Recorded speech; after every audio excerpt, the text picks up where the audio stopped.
You've been hurt by life before. You made plans, you had hope, you thought things would go a certain way, and then suddenly nothing happened like you expected. Doors closed, people changed, the timing fell apart, and now you sit there tired, confused, maybe even asking yourself, what am I supposed to do with this? Why does life keep moving against me? Why does everything feel so uncertain? The truth is, peace does not come from making life obey you. It comes from learning how to stop fighting what you cannot control. Buddhist wisdom has taught this for centuries. The deepest peace is not found in perfect plans, but in surrender, in softening, in trusting that even this moment has something to teach you, even if you cannot see it yet. Tonight, as you listen to these teachings, something will begin to loosen. The pressure in your chest will start to fade. Your mind will become quieter. Your heart will feel less trapped. And little by little you will remember that life does not need to follow your plan for it to still carry you somewhere meaningful. This is not just something to listen to before sleep. This is the beginning of a different way of living. Are you ready? Let's begin. And now something begins to shift quietly, not outside but within, because before anything in life can change the way it moves around you, something deeper has to change in the way you relate to what is already here. And this is where most people suffer without realizing it. Not because life is always harsh, but because the mind keeps pushing against what already exists, like trying to hold back the ocean with bare hands and slowly exhausting itself in the process. There is a kind of pain that does not come from what is happening, but from the constant whisper inside that says, this should not be happening. This was not the plan. This is not how it was supposed to go. And that quiet resistance builds pressure day after day until even small things begin to feel heavy and overwhelming, not because they are too big, but because the mind refuses to let them simply be. Right now, something in your life is probably not where you want it to be. Maybe a relationship feels distant. Maybe a goal has stalled. Maybe the future looks unclear and your mind keeps circling the same thoughts, trying to fix it. Control it, force it into shape, and each time it fails, it creates a deeper frustration, as if life itself is doing something wrong. But life is not arguing with you, only the mind is. When reality shows up, it does not shout, it does not demand, it simply presents itself as it is. And then waits. The struggle begins when the mind steps in and says, no, this is unacceptable, this must change, this cannot stay like this. And from that moment, suffering is born not from the situation, but from the argument against it.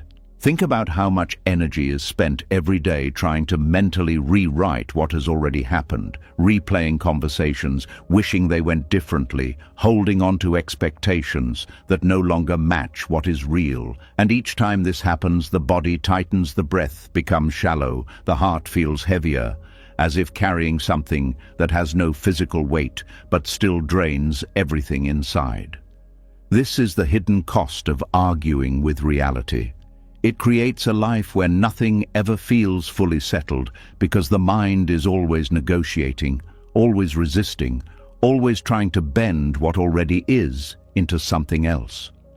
Buddhist teachings point to a simple but deeply uncomfortable truth. Suffering is not only caused by pain, it is caused by the refusal to accept pain as part of life. And the more the mind resists, the more the pain expands, turning a single moment into a continuous experience. It is like being caught in the rain, and instead of seeking shelter or simply feeling the rain on your skin, the mind stands there shouting, this should not be happening, the sky should be clear, I planned for sunshine. And while the rain continues, the real suffering comes from the refusal to let the moment exist without complaint. There is something almost invisible about this pattern because it feels so natural to want things to go your way, to expect life to follow a certain direction, to believe that if something feels uncomfortable, it must be wrong. And yet this belief quietly builds a prison where peace is always delayed, waiting for life to finally match your expectations. But life does not wait for your expectations. It moves in its own rhythm, sometimes fast, sometimes slow, sometimes clear, sometimes confusing. And when the mind cannot accept this rhythm, it begins to suffer. Not because life is against you, but because it refuses to move with what is already happening. Notice how often the phrase "this should not be happening" appears in your thoughts. It can be small, like getting stuck in traffic, or larger, like facing rejection, loss, or uncertainty, and each time that thought appears, it creates tension, not just mentally but physically, as if the body itself is bracing against reality. And the strange part is, reality does not feel that tension, only you do. The moment something happens, it simply exists, but the mind immediately adds layers of judgment, comparison, expectation, and resistance, turning a simple moment into a complicated experience filled with unnecessary suffering. This is where surrender begins, not as a grand act, but as a quiet decision to stop arguing with what already is, to see things clearly without the need to immediately change them. And this does not mean you like everything or that you agree with everything. It simply means you stop fighting the fact that it has already happened. There is a difference between wanting change and resisting what is present. Wanting change can be calm, focused, even hopeful, but resistance is tight, aggressive, and exhausting. It demands that reality be different before peace can exist. And that is where suffering takes root, because peace is always postponed, waiting for a condition that may never come. When the mind stops arguing, something unexpected happens. The situation may not change immediately, but the weight around it begins to lift. The tension softens, the breath deepens, and suddenly there is space where there was once pressure. This space is where clarity begins to grow, because when you are no longer fighting what is happening, you can actually see it for what it is, instead of what you wish it to be. And from that place, wiser decisions can be made, not from panic, not from frustration, but from understanding. Many people believe that if they accept reality, they will become passive or weak, but the opposite is true. Acceptance is what allows true strength to appear, because energy is no longer wasted on resistance. It becomes available for action, for growth, for moving forward in a way that is aligned instead of forced. Think of a river. It does not fight the rocks in its path. It flows around them, over time shaping them without effort. And this is the quiet power of surrender. It does not mean giving up. It means moving with life instead of against it. There is also a deep emotional layer to this kind of suffering, because when life does not go as planned, it often touches something deeper than the event itself. It touches identity, expectations, beliefs about who you are and where you thought you were going, and when those things are challenged, the mind reacts strongly, not just to protect the situation, but to protect the image it has built. This is why arguing with reality can feel so intense. It is not just about what is happening, it is about what it means, about what it says about your future, about your worth, about your control. And all of these interpretations create more suffering than the event itself. When surrender begins, these layers slowly loosen the mind. No longer needs to defend an image or force a narrative.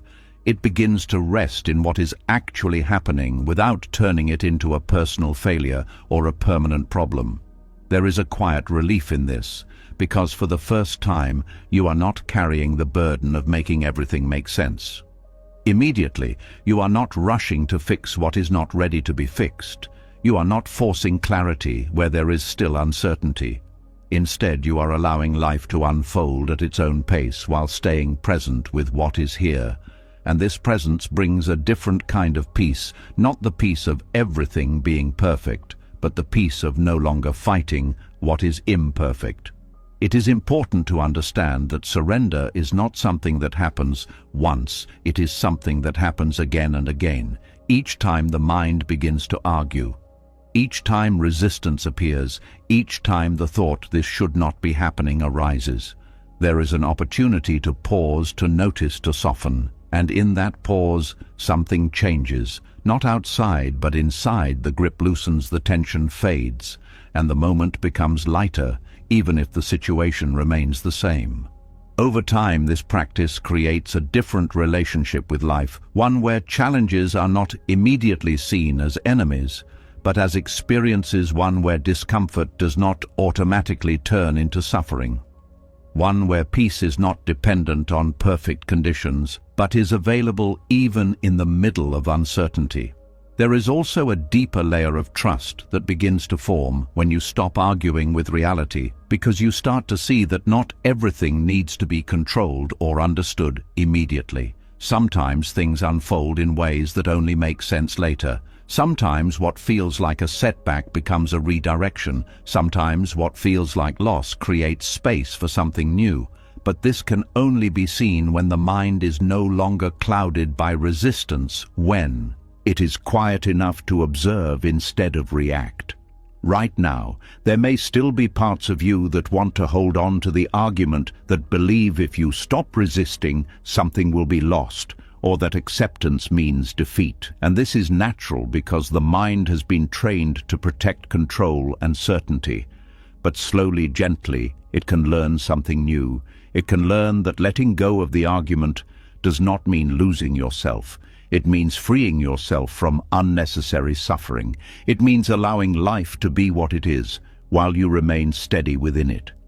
And in that steadiness there is a quiet strength that does not depend on outcomes, that does not break when plans fall apart, that does not collapse when things go differently than expected.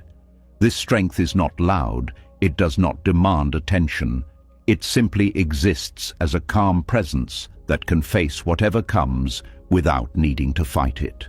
So as this understanding settles in, there is nothing you need to force, nothing you need to change immediately. Just a simple awareness of how often the mind argues with reality, and a gentle willingness to step out of that argument even for a moment. Because sometimes the greatest relief does not come from fixing the situation, but from ending the inner conflict around it. And in that ending, a new kind of peace begins to appear, one that does not depend on life going your way, but on your ability to meet life as it is. And from here, everything begins to shift quietly, naturally, without force, because when the struggle inside softens, life itself begins to feel lighter. Not because it has changed, but because you have stopped fighting what was never yours to control in the first place. And as that quiet understanding begins to settle, something else starts to reveal itself beneath the surface. Because even after the mind stops arguing with what is already happening, there is still another hidden struggle that continues silently. The need to control what has not even arrived yet, the future that has not taken shape, the outcomes that exist only in thought but still manage to create real pressure inside the body. There is a tension that does not come from the present moment at all. It comes from what might happen, what could go wrong, what needs to be secured before anything even unfolds. And this tension slowly builds until the mind is no longer living here but somewhere ahead, trying to manage events that do not yet exist. A quiet fear begins to rise when the future feels uncertain, and the mind responds the only way it knows how, by trying to take control, by planning harder, thinking faster, predicting every possible outcome, as if enough effort could guarantee safety, as if enough thinking could remove all risk. But something starts to break inside when this pattern continues. It does not break suddenly, it collapses slowly, like a structure carrying too much weight, because the mind was never designed to control time itself. It was never meant to hold every possible version of the future and shape it into certainty, and yet it tries, again and again, believing that control will bring peace. The truth is, the opposite happens. The more the mind tries to control the future, the less stable it becomes, because it is constantly dealing with something that cannot be fully known, something that keeps shifting, something that refuses to stay still long enough to be managed. And this creates a quiet form of exhaustion, not from physical effort, but from mental overreach, from stretching awareness too far beyond what is real, trying to grab hold of what has not even arrived. There is a deep discomfort in not knowing what comes next, and instead of allowing that uncertainty to exist, the mind rushes to fill it with plans, predictions, expectations, building entire realities out of thought alone, and then holding on to them as if they must happen. This is where the collapse begins, not because the future is dangerous, but because the attachment to controlling it becomes too heavy to carry. Notice how often the mind moves ahead, trying to secure an outcome before it unfolds, thinking if this happens, then I will be okay. If this goes wrong, then everything will fall apart, constantly creating conditions for peace that depend on something external happening in a certain way. And every time those conditions are not met, there is frustration, anxiety, even fear, not because life has failed, but because the imagined version of the future did not match reality. This is the hidden trap of control. It creates a world inside the mind that feels real, but has no foundation in the present moment. And when reality does not follow that script, the mind experiences it as loss. It is like building a house in the air and then feeling pain when it cannot be lived in. The deeper issue is not the uncertainty itself. It is the belief that uncertainty must be removed before peace can exist, and this belief keeps the mind in a constant state of tension, always reaching forward, never resting. Buddhist teachings offer a different perspective, one that does not try to eliminate uncertainty, but instead changes the relationship with it, showing that the need to control the future is not a solution, but a source of suffering. There is a quiet strength in allowing the future to remain open, in recognizing that not everything needs to be decided right now, that not every outcome needs to be predicted, that life can unfold without being tightly managed at every step. This does not mean becoming careless or passive. It means acting with awareness in the present without clinging to what has not yet formed. It means making decisions without demanding that they guarantee a certain result. Because no matter how much planning is done, life will always contain unknowns, and trying to remove them completely is like trying to stop the wind from moving.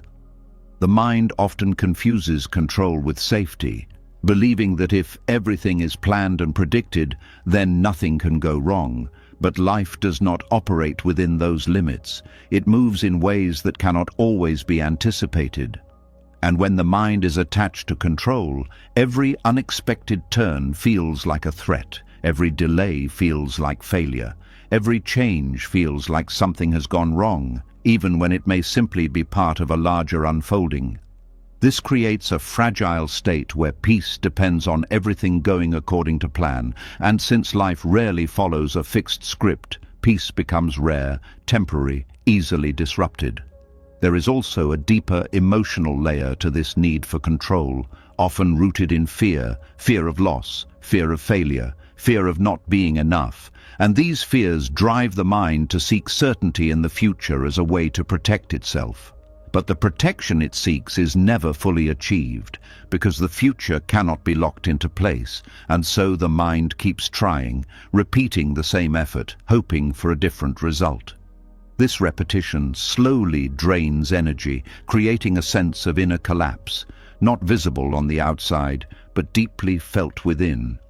A kind of mental fatigue that makes even simple things feel heavy. The irony is that the more control is pursued, the less stable the inner state becomes, because the mind is constantly dealing with possibilities instead of realities, constantly preparing for things that may never happen. And in doing so, it loses connection with what is actually here. Surrender in this context is not about abandoning responsibility, it is about releasing the illusion that the future can be fully controlled. It is about recognizing the limits of thought and allowing life to unfold without constant interference. There is a quiet relief in this shift, because the mind no longer has to carry the impossible task of managing everything that has not yet happened. Instead, attention returns to the present, to what can actually be seen, felt, responded to in real time. This creates a different kind of stability, one that is not based on certainty, but on presence, on the ability to meet whatever arises without needing it to be prearranged. It also changes the way decisions are made, because when the mind is not overwhelmed by trying to control outcomes, it becomes clearer, more grounded, able to act without fear, driving every choice. There is a calmness that begins to replace urgency, a sense that not everything needs to be figured out immediately, that life can be navigated step by step instead of all at once. This does not remove challenges, but it removes the added weight of trying to control every possible direction those challenges might take. Over time, trust begins to grow, not blind trust, but a quiet confidence that even without full control, life can still be handled, that whatever comes can be met, that not knowing does not mean being unprepared. This trust is very different from the fragile security that control tries to create, because it does not depend on outcomes. It depends on the ability to remain steady regardless of how things unfold. And this steadiness becomes a kind of inner anchor, something that holds even when the future feels unclear. There is also a deep freedom in letting go of control, because the mind is no longer confined to a single version of how things must happen. It becomes open to possibilities, to paths that were not planned, to outcomes that could not have been predicted. Sometimes what is not controlled turns out to be more aligned than what was forced. But this can only be seen when there is space for it to appear. Holding too tightly to one outcome closes off everything else, creating a narrow path where anything outside of expectation feels like failure. But when control loosens, life becomes wider, more flexible, less rigid, and within that openness there is less pressure, less fear, more ease. The shift is subtle but powerful. It does not change the external world immediately, but it changes the way the world is experienced, and that changes everything. The mind no longer needs to rush ahead, no longer needs to secure every outcome. It can rest in the present, move with what is real, and allow the future to unfold without constant interference. And in that letting go, the collapse that once felt inevitable begins to reverse, not through force, but through release. Because the weight was never meant to be carried in the first place, and once it is set down, even for a moment, there is a glimpse of what it feels like to be free from the constant need to control what has not yet arrived. And that glimpse becomes the beginning of a different way of living, one where trust replaces tension, where presence replaces prediction, where life is no longer something to be controlled, but something to be experienced, one moment at a time. And as that sense of control begins to loosen, something even more subtle comes into view, something that often hides behind ambition, behind discipline, behind the quiet pressure to move forward faster than life is actually unfolding, the silent force that tries to bend time itself into a shape that feels acceptable. There is a tension that does not always feel aggressive, yet it carries a sharp edge beneath it. The feeling that things are taking too long, that progress should already be visible, that life is somehow behind schedule, and this pressure begins to push from within, not loudly, but persistently, like a constant tightening that never fully relaxes. A quiet frustration starts to build when life does not move according to personal timing, when results delay, when answers do not arrive on cue, when growth feels slower than expected, and instead of allowing that pace, something inside begins to push harder, demand more, accelerate what is not ready to move. This is where the hidden violence begins. It does not look like anger on the surface.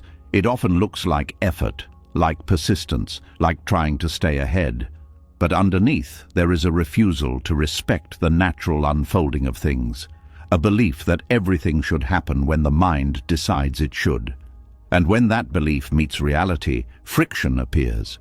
This friction is not always visible, but it is deeply felt, a kind of inner pressure that turns patience into irritation, that transforms waiting into suffering, that makes time itself feel like an enemy instead of a neutral space where things develop. There is something unnatural about forcing life to match a timeline that was created in thought alone, Because life does not operate on fixed schedules, it moves through cycles, through conditions, through countless variables that cannot all be controlled or predicted. Yet, the mind insists on its own clock, measuring progress, comparing speed, deciding what should have already happened, and each time reality does not match that expectation, there is a quiet clash. This clash creates stress, not because something is wrong, but because something is being pushed beyond its natural rhythm. Think about how often there is a feeling of being late, even when there is no real deadline. How often the thought appears that things should already be different, that life should have reached a certain point by now, and this thought alone creates a sense of urgency that does not come from the present moment, but from an imagined schedule. This urgency begins to affect everything. Decisions become rushed, actions become forced, rest feels undeserved, and even moments that could be peaceful are filled with a subtle pressure to be somewhere else, to become something else, to arrive sooner than is actually possible. There is a deep misunderstanding hidden here, the belief that life must align with personal timing in order to feel right, and when it does not, the response is to push harder, to demand more, to speed things up. But forcing growth does not create real progress, it creates strain. Just like pulling on a plant does not make it grow faster, it only damages its roots. Pushing life beyond its natural pace often leads to burnout, confusion, and a deeper sense of disconnection. The violence in this is not physical, it is internal. It is the constant refusal to allow things to unfold as they are, the quiet rejection of the present moment because it does not match an expectation. And over time, this creates a kind of inner harshness, a lack of compassion toward oneself, a feeling that nothing is ever enough because it is never happening fast enough. Buddhist teachings bring attention to this subtle aggression, not to criticize it, but to reveal it, to show that the suffering does not come from the pace of life, but from the demand that it be different. There is a softness that begins to emerge when this demand is seen clearly, a recognition that not everything can be rushed, that some things require time, that some phases cannot be skipped. This softness is not weakness, it is a form of intelligence, a way of aligning with life instead of trying to overpower it. When the need to control timing begins to fade, there is a shift in how time itself is experienced. It no longer feels like something to chase or fight against. It becomes something to move with. Moments begin to open instead of feeling compressed. Actions become more intentional instead of reactive, and there is less urgency to prove that something is happening right now. This creates space for a different kind of growth, one that is steady, grounded, not driven by pressure, but by presence. There is also a deep emotional layer connected to timelines, because often the urgency is tied to identity, to where you think you should be in life, to comparisons with others, to expectations that were formed long ago. When those expectations are not met, it can feel like falling behind, like something is wrong, like life is not unfolding correctly, and this feeling intensifies the pressure, creating a cycle where the more behind you feel, the more you try to force things forward, and the more you force, the more strained everything becomes. Breaking this cycle requires a different perspective, one that does not measure life against a fixed timeline, but sees it as a process that unfolds uniquely for each person, without a universal schedule that must be followed. There is a quiet freedom in releasing the idea that there is a specific time when things must happen, because without that rigid structure, there is less pressure to rush, less fear of being late, less need to constantly evaluate progress. Instead, attention shifts to what is actually happening, to the steps that can be taken now, without the weight of needing them to immediately lead somewhere specific. This does not mean there are no goals or direction, it means those goals are held lightly, without forcing reality to match them at a certain speed. It allows effort without aggression, movement without tension, growth without comparison. And in this way, the relationship with time becomes less stressful, less rigid, more fluid. There is also a deeper trust that begins to develop, a recognition that not everything needs to happen immediately to be meaningful, that delays are not always obstacles, that timing is often connected to factors that cannot be seen in the moment. This trust does not come from certainty. It comes from letting go of the need to control when things happen and allowing them to unfold in their own way. There is a kind of patience that grows from this, not forced patience, but a natural ease with the pace of things, a willingness to stay present even when results are not immediate. This patience reduces the inner pressure that once drove everything, creating a calmer state where actions are no longer fueled by urgency but by clarity.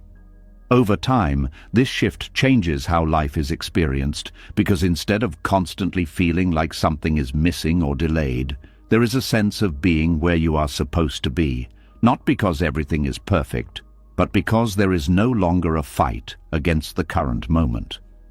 This does not remove desire or ambition. It transforms them, making them less rigid, less demanding, more aligned with reality. It allows movement forward without the need to control exactly when the destination is reached. And in this way, the hidden violence begins to dissolve, replaced by a gentler way of living, one that respects the natural unfolding of life instead of trying to dominate it. Because when the pressure to force time disappears, something else takes its place, a quiet rhythm, a steady flow, a sense that things are moving even when they are not visible, that growth is happening even when it is not obvious. And within that rhythm, there is less struggle, less frustration, more space to breathe, more room to simply be. Life no longer feels like something that must be chased or forced into shape. It becomes something that can be experienced fully without the constant need to make it happen faster. And in that shift, there is a kind of peace that was never available while everything was being pushed. A peace that does not depend on speed, but on alignment, on allowing life to move as it does, without turning time into an enemy. This is where surrender deepens, not as an idea, but as a lived experience, a quiet acceptance of the pace of things, a release of the need to control when everything happens, and a gentle return to the present moment where life is already unfolding, without needing to be forced. And from here, something new becomes possible, a way of living that is not driven by pressure, but guided by awareness, where time is no longer something to fight, but something to move with, naturally, steadily, without violence. And as that pressure to force time begins to soften, something quieter starts to appear, something that was always there but often ignored, the simple truth that not everything in life is meant to be finished right now. Not everything is meant to be clear.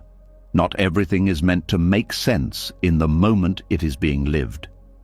There is a kind of discomfort that rises when things remain incomplete, when answers do not arrive, when progress feels invisible, when life seems paused in a place that does not offer resolution, and the mind immediately labels this as a problem, something to fix, something to escape.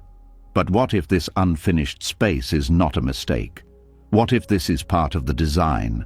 There are seasons in life that do not look like growth on the surface. They do not bring obvious results. They do not give immediate clarity, and because of that, they are often misunderstood as stagnation or failure. The mind struggles here because it prefers movement. It can see, results it can measure, change it can confirm, but not all transformation works that way.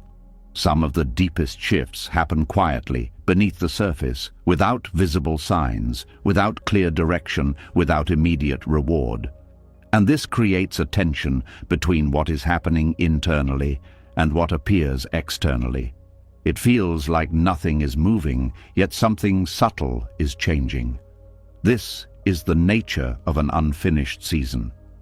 It is a phase where life is still forming, still arranging, still preparing something that cannot yet be fully seen, and because it is not complete, it feels uncertain. The mind often reacts by trying to close this uncertainty, by searching for answers, by pushing for resolution, by wanting to skip ahead to the part where everything is clear. But rushing through an unfinished season is like trying to read the last page of a book before the story has unfolded. It removes the depth, the meaning, the process that gives the outcome its value. There is a kind of wisdom hidden in not knowing, a quiet intelligence in allowing things to remain open, in resisting the urge to force conclusions before they are ready. Buddhist teachings often point to this space as a place of potential, not because it feels comfortable, but because it holds possibilities that have not yet been shaped. When everything is unfinished, everything is still possible. But the mind does not always see it that way. It sees the lack of completion as a lack of control, as something missing, as something wrong, and so it begins to search for certainty, for something solid to hold on to. This search creates anxiety because certainty is not always available in these phases. The more the mind looks for it, the more it feels its absence. And this is where trust becomes important, not blind trust, but a quiet willingness to stay present even when the path is not fully visible. Trusting the wisdom of an unfinished season means allowing life to unfold without demanding immediate answers. It means staying with the process instead of constantly trying to jump to the outcome. This kind of trust does not remove discomfort, but it changes the way discomfort is experienced. Instead of being seen as something wrong, it becomes something natural, part of the unfolding, part of the growth that is happening beneath the surface. There is also a deeper emotional layer here, because unfinished seasons often bring up feelings of doubt, of questioning whether things will work out, of wondering if time is being wasted. These thoughts create pressure. They make the moment feel heavier. They turn uncertainty into something threatening. But these thoughts are not the truth of the situation. They are responses to not knowing, and when they are seen clearly, they begin to lose their grip. There is a quiet strength in allowing something to remain incomplete without trying to rush it into form, a patience that does not come from waiting for something to happen, but from being fully present with what is already here. This patience is not passive. It is active in a different way. It is attentive, aware, open to subtle changes that might otherwise be missed. In an unfinished season, small shifts matter, small insights, small changes in perspective, small movements that are easy to overlook because they do not immediately lead to a visible result. But these small movements are often part of a larger process that is still forming. There is also a natural rhythm to life that includes periods of growth and periods of stillness, times of clarity and times of confusion, times of movement and times of pause. When this rhythm is not respected, when stillness is seen as a problem instead of a phase, it creates unnecessary resistance. But when stillness is allowed, when it is trusted as part of the process, it becomes less uncomfortable, less threatening. It becomes a space where things can settle, where understanding can deepen, where something new can quietly take shape. There is also a tendency to compare these seasons to others, to look at people who seem to be moving forward, achieving, progressing, and feel that something is wrong because your own path feels unclear. But comparison only intensifies the discomfort, because it shifts attention away from what is actually happening within your own experience. Each path unfolds differently. Each season has its own timing, and trying to measure one against another creates confusion instead of clarity. Trusting an unfinished season requires letting go of that comparison, returning attention to your own process, even if it feels slower, even if it feels unclear.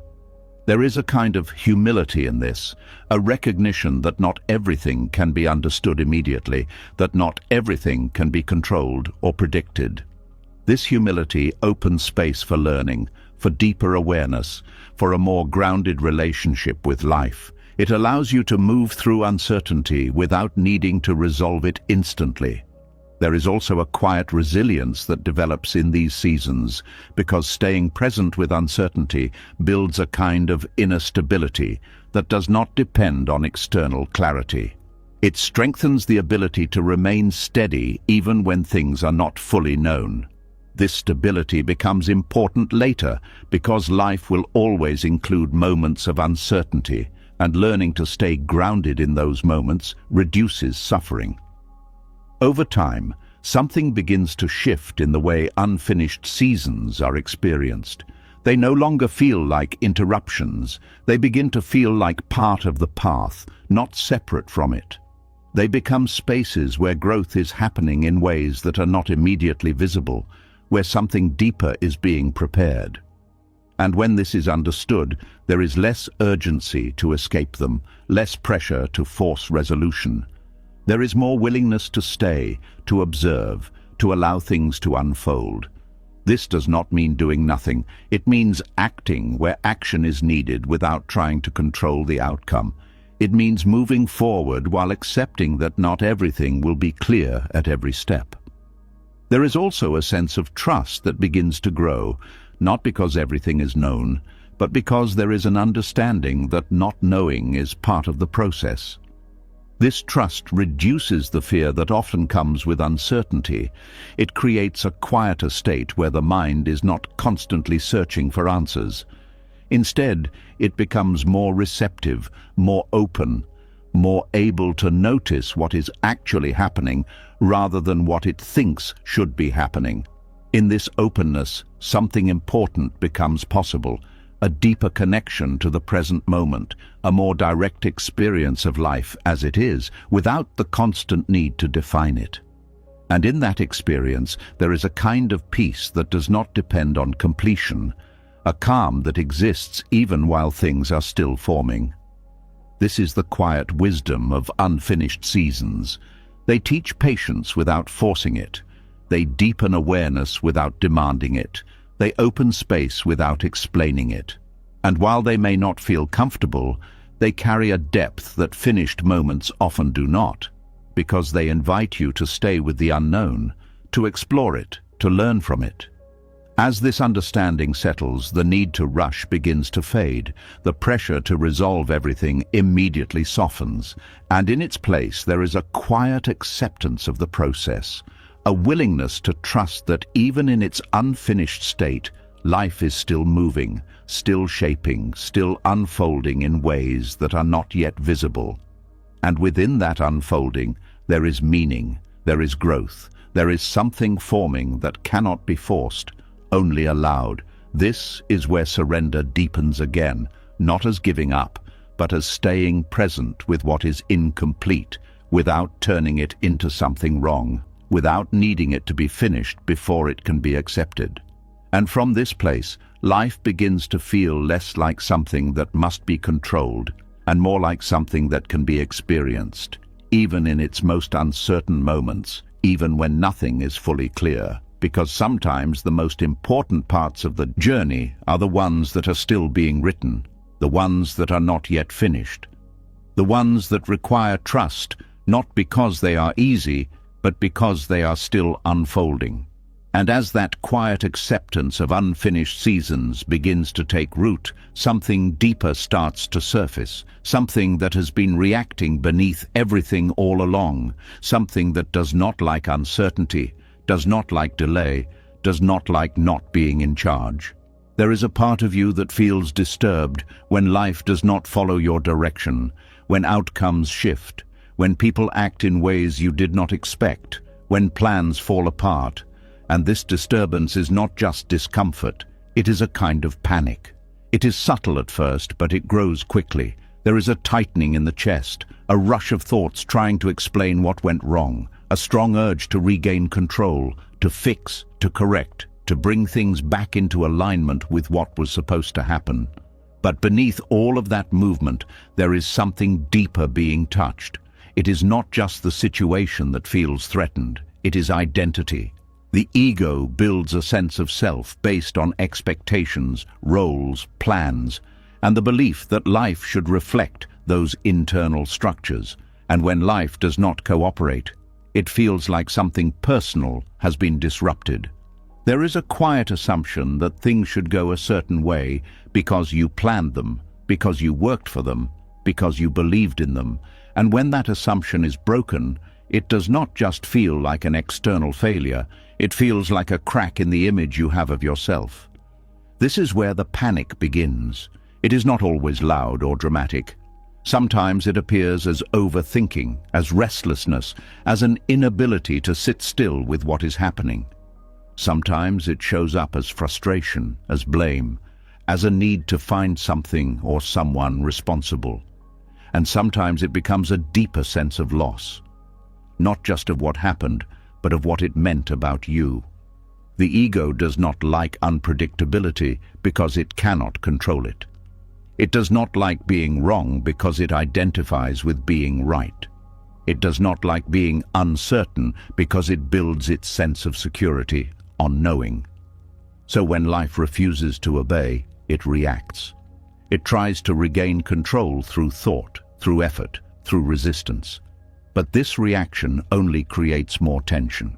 The more the ego tries to force life back into place, the more it feels the gap between expectation and reality, and that gap becomes painful. It is like trying to hold water in your hands. The tighter you grip, the more it slips away. There is a deep exhaustion in this pattern because it never fully resolves. Even when things seem to go right for a while, the ego remains alert, waiting, anticipating the next disruption, trying to stay ahead of what might go wrong. And this constant vigilance creates a fragile state where peace depends on everything staying under control. But life does not stay under control. It moves, it changes, it surprises, and each time it does, the ego feels challenged again. This creates a cycle where peace is always temporary, always dependent on conditions, always at risk. Buddhist teachings bring attention to this cycle, not to remove the ego completely, but to loosen its grip, to see it clearly for what it is, a structure of thought that tries to create stability through control. When this is seen, something begins to shift. The panic does not disappear instantly, but it becomes more visible. It can be observed instead of immediately believed. There is a moment where the reaction is noticed, where the urge to control is seen as a response, not as a necessity. And in that moment, there is a small space. That space is important, because within it, there is a choice, not a forced choice, not something that has to be decided quickly, but a quiet awareness that the reaction does not have to be followed. This awareness begins to weaken the automatic patterns that drive the panic. Instead of immediately trying to fix everything, there is a pause. Instead of rushing to regain control, there is a noticing of the urge to do so. This does not mean doing nothing. It means responding from a place that is not driven by fear. There is also a deeper understanding that begins to form, that life not obeying is not a personal attack. It is not happening to challenge your identity. It is simply unfolding according to its own conditions. This understanding softens the intensity of the reaction because it removes the sense of personal failure. The situation is no longer seen as something that went wrong because of you, but as something that is part of a larger movement that cannot always be controlled. This shift reduces the need to defend, to justify, to correct everything immediately. It creates a calmer space where things can be seen more clearly. There is also a release of the need to always be right, to always have things go according to plan. This release is not easy because the ego holds tightly to its ideas of how things should be, but when those ideas are loosened, there is less resistance when reality does not match them. There is more flexibility, more openness to what is actually happening. This flexibility allows for a different kind of strength, not the strength of control, but the strength of adaptability. The ability to move with life instead of constantly trying to shape it. This does not mean losing direction or purpose. It means holding them lightly, allowing them to guide without forcing them to define every outcome. There is also a deeper emotional freedom that begins to develop. Because when the ego is not constantly reacting to every disruption, there is less emotional turbulence. There is less need to constantly adjust, fix, or correct. There is more space to simply experience what is happening without turning it into something personal. This space creates a kind of inner stability that does not depend on external conditions. It allows you to remain grounded even when things change. It also reduces the intensity of disappointment, because expectations are not held as tightly. They are still there, but they do not define your sense of self. So when they are not met, the impact is softer. There is less collapse, less panic. Over time, this changes the relationship with life. Instead of seeing it as something that must obey, it becomes something that can be engaged with, responded to, learned from. There is less need to control and more willingness to trust. Not a blind trust, but a grounded understanding that not everything needs to go according to plan for things to work out. This trust grows slowly, through repeated experiences of letting go of control and seeing that life continues, that things still move, that not everything falls apart. And each time this happens, the ego's grip loosens a little more. The panic becomes less intense, less frequent. There is also a deeper sense of humility that begins to appear, a recognition that not everything can be known, that not everything can be managed. This humility is not weakness. It is a form of clarity. It allows you to see the limits of control and to work within them instead of constantly pushing against them. This reduces frustration because there is less expectation that things must be a certain way. There is more acceptance of what is.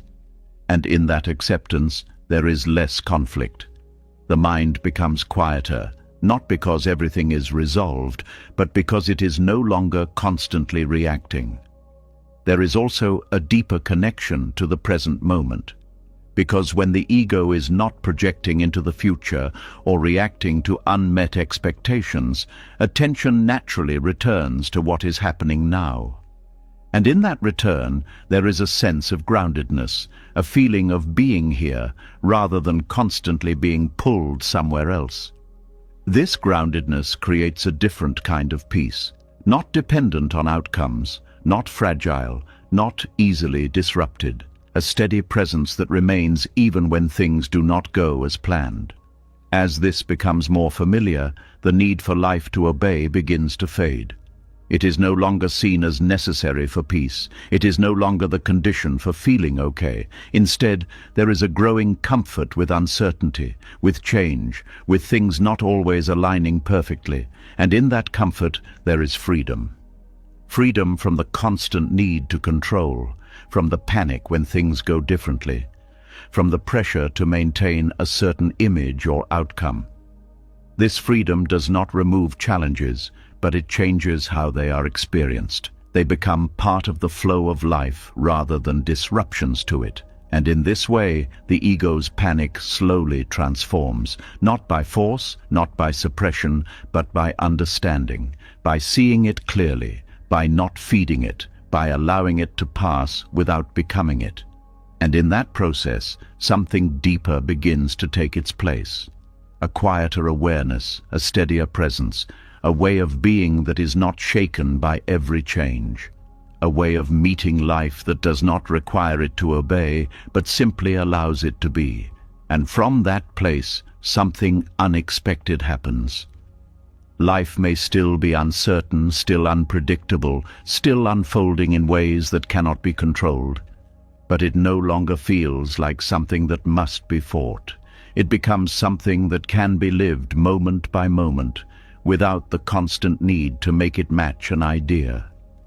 And in that shift, there is a peace that was never available when everything had to be controlled, a peace that remains, even when life refuses to obey. And as that grip of control begins to loosen and the panic of the ego starts to fade, something unexpected comes into view. Something that once felt like pure loss begins to reveal a different side, something quieter, something deeper, something that was hidden beneath the collapse itself.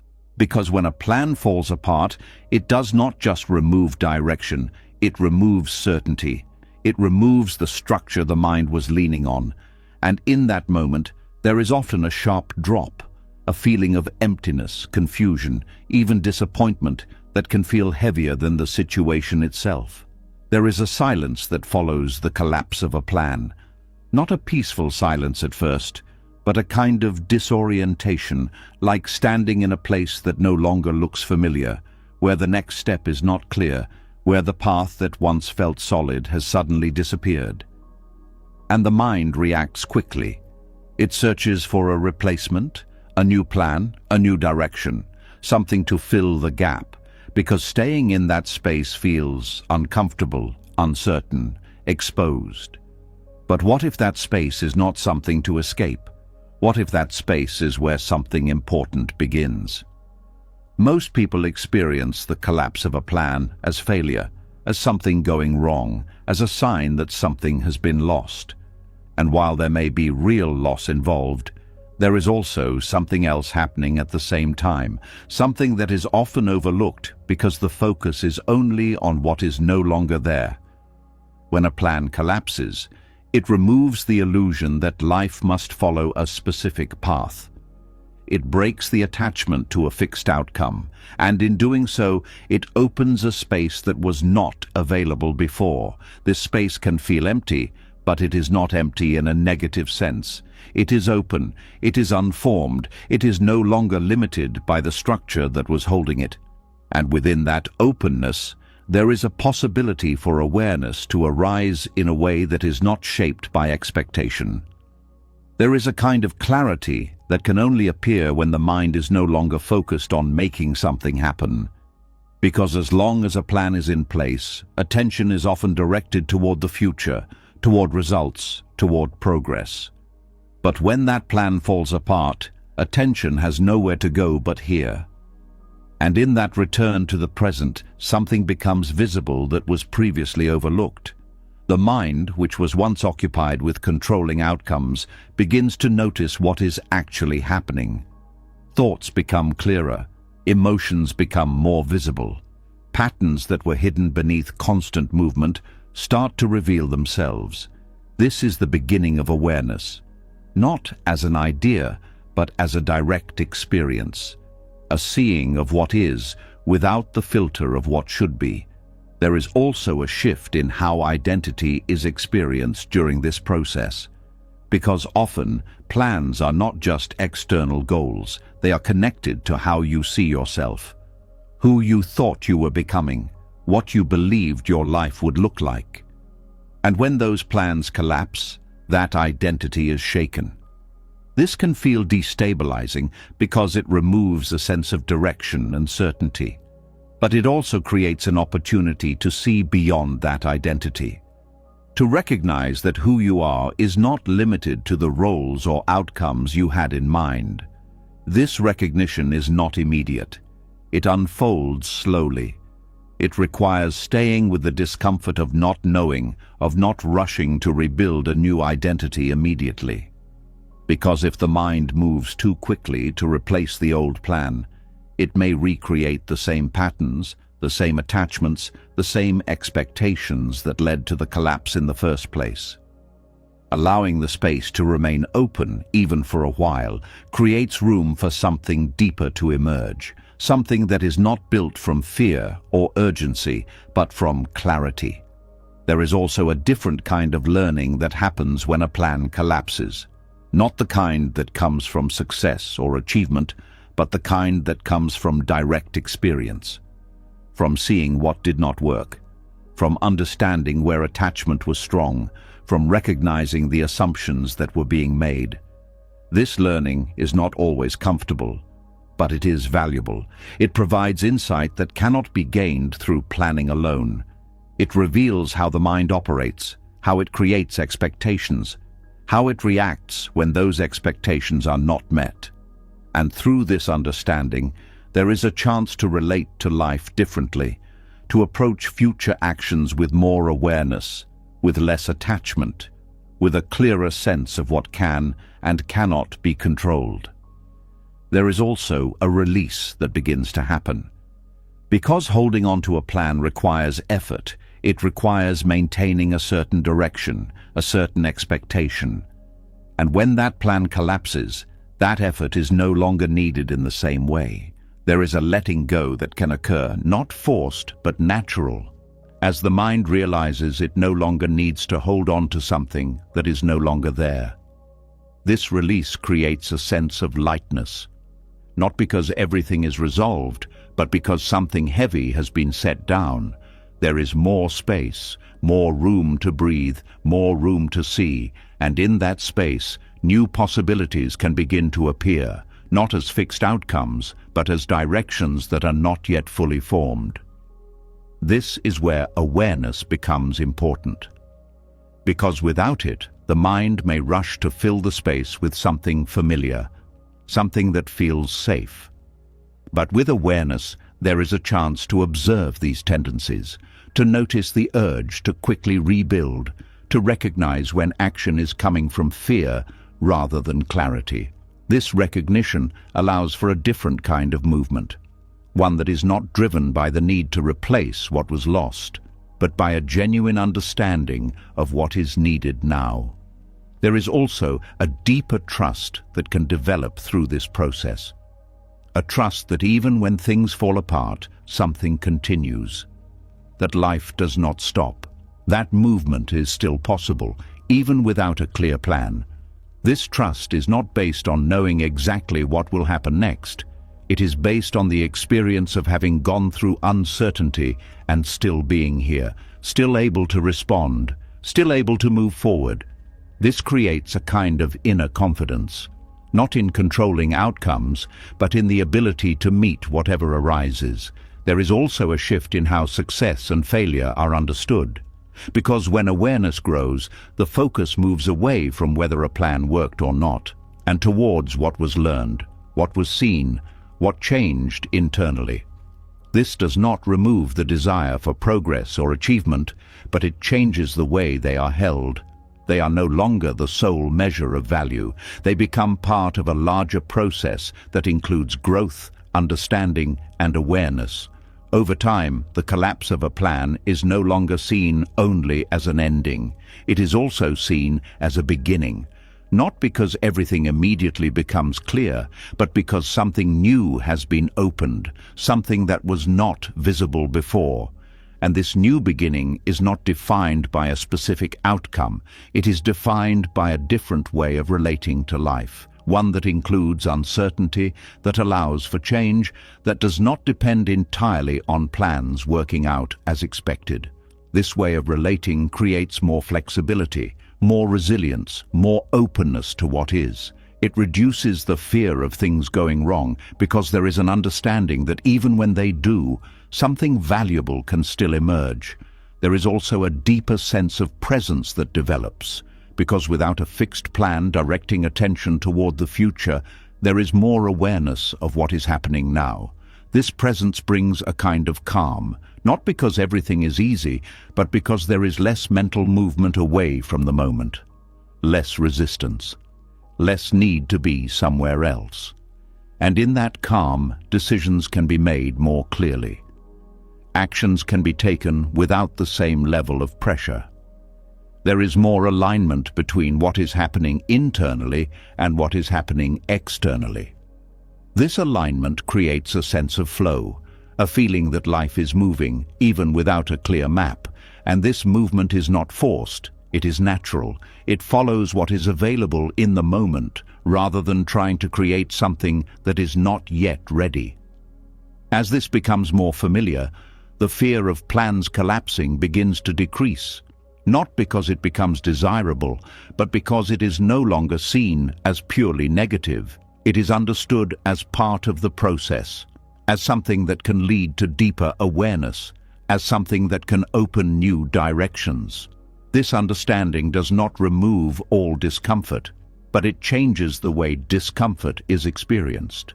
It becomes something that can be observed, learned from, moved through, rather than something that must be avoided at all costs. And in this way, the collapse of a plan becomes less of a threat and more of a turning point. A moment where something shifts, not always externally, but internally, where awareness deepens, where attachment loosens, where a different relationship with life begins to form. This relationship is not based on certainty, it is based on presence. On the ability to stay with what is happening without needing it to immediately become something else. And from that place, something new can begin. Not as a reaction to what was lost, but as a response to what is now possible. And that possibility was not visible before. It only appeared when the plan fell apart, when the structure was removed, when the mind was forced to let go, even if only for a moment. And in that moment, awareness was born, not as something created, but as something revealed. Something that was always there, but hidden beneath the constant movement of planning and controlling. And now, with that movement slowed, with that control loosened, it becomes clearer, more present, more available. And from that awareness, life can be lived in a different way, not controlled, not forced, but seen, understood, and responded to with a deeper sense of clarity and calm.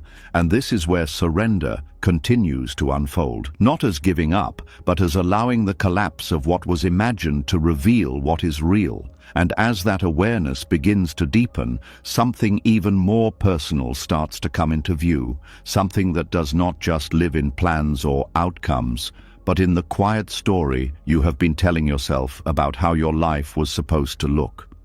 There is a kind of sadness that does not always speak loudly, but it lingers beneath the surface. A feeling that something did not turn out the way it should have. That life has taken a different shape than the one you once held so clearly in your mind. And this feeling carries a weight that is difficult to explain, because it is not just about what happened, it is about what never happened. There was a version of life you believed in, a path that made sense, a sequence of events that felt right, and somewhere along the way, that version began to fade. Not suddenly, but gradually, through missed chances, unexpected changes, things that did not align, things that could not be controlled. And even if you have continued moving forward, something inside may still be holding on to that earlier vision, comparing what is to what was imagined, measuring the present against a past expectation. This is where attachment quietly forms.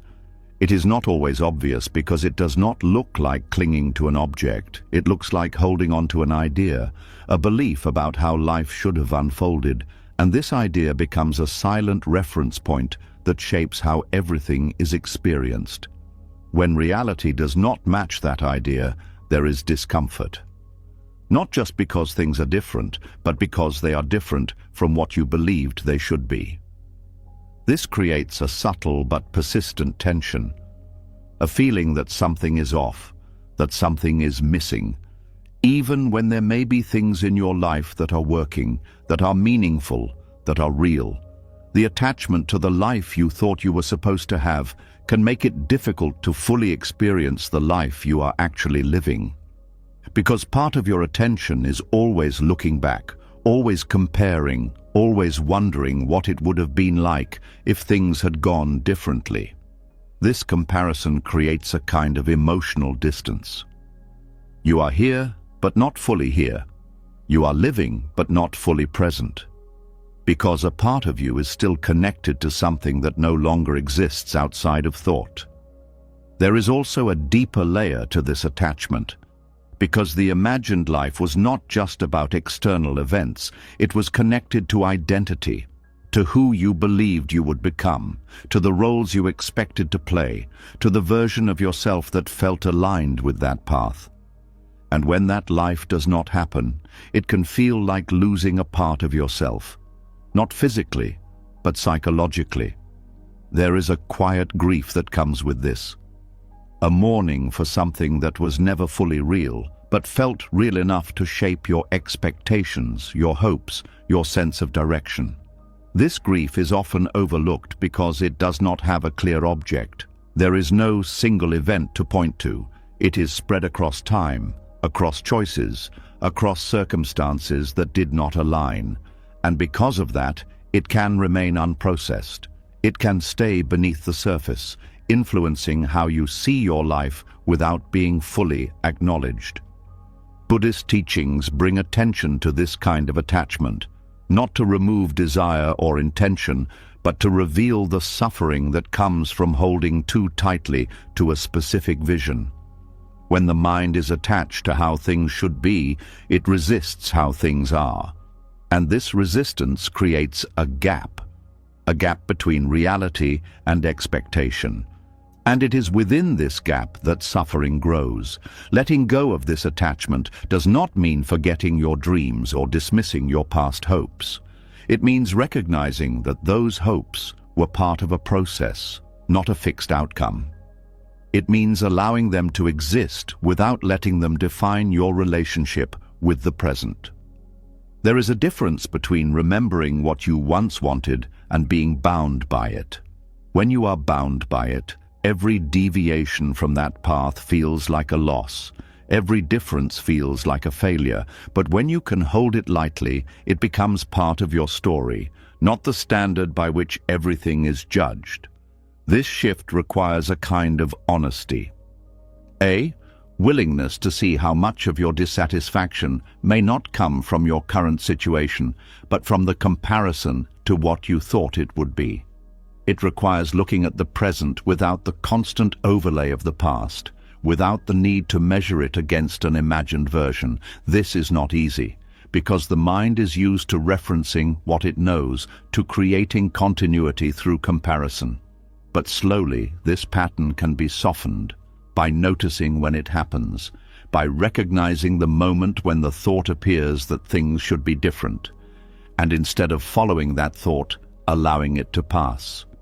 There is also a kind of compassion that becomes important here, because attachment to a certain life often comes from a place of hope, from a desire for things to be meaningful, to be fulfilling, to be aligned with what you believed was right for you. There is nothing wrong with that desire, but when it becomes rigid, when it does not allow for change, it turns into a source of suffering. Being gentle with this process is important, not forcing yourself to let go, not criticizing yourself for holding on, but understanding that this attachment developed over time, and it will also loosen over time.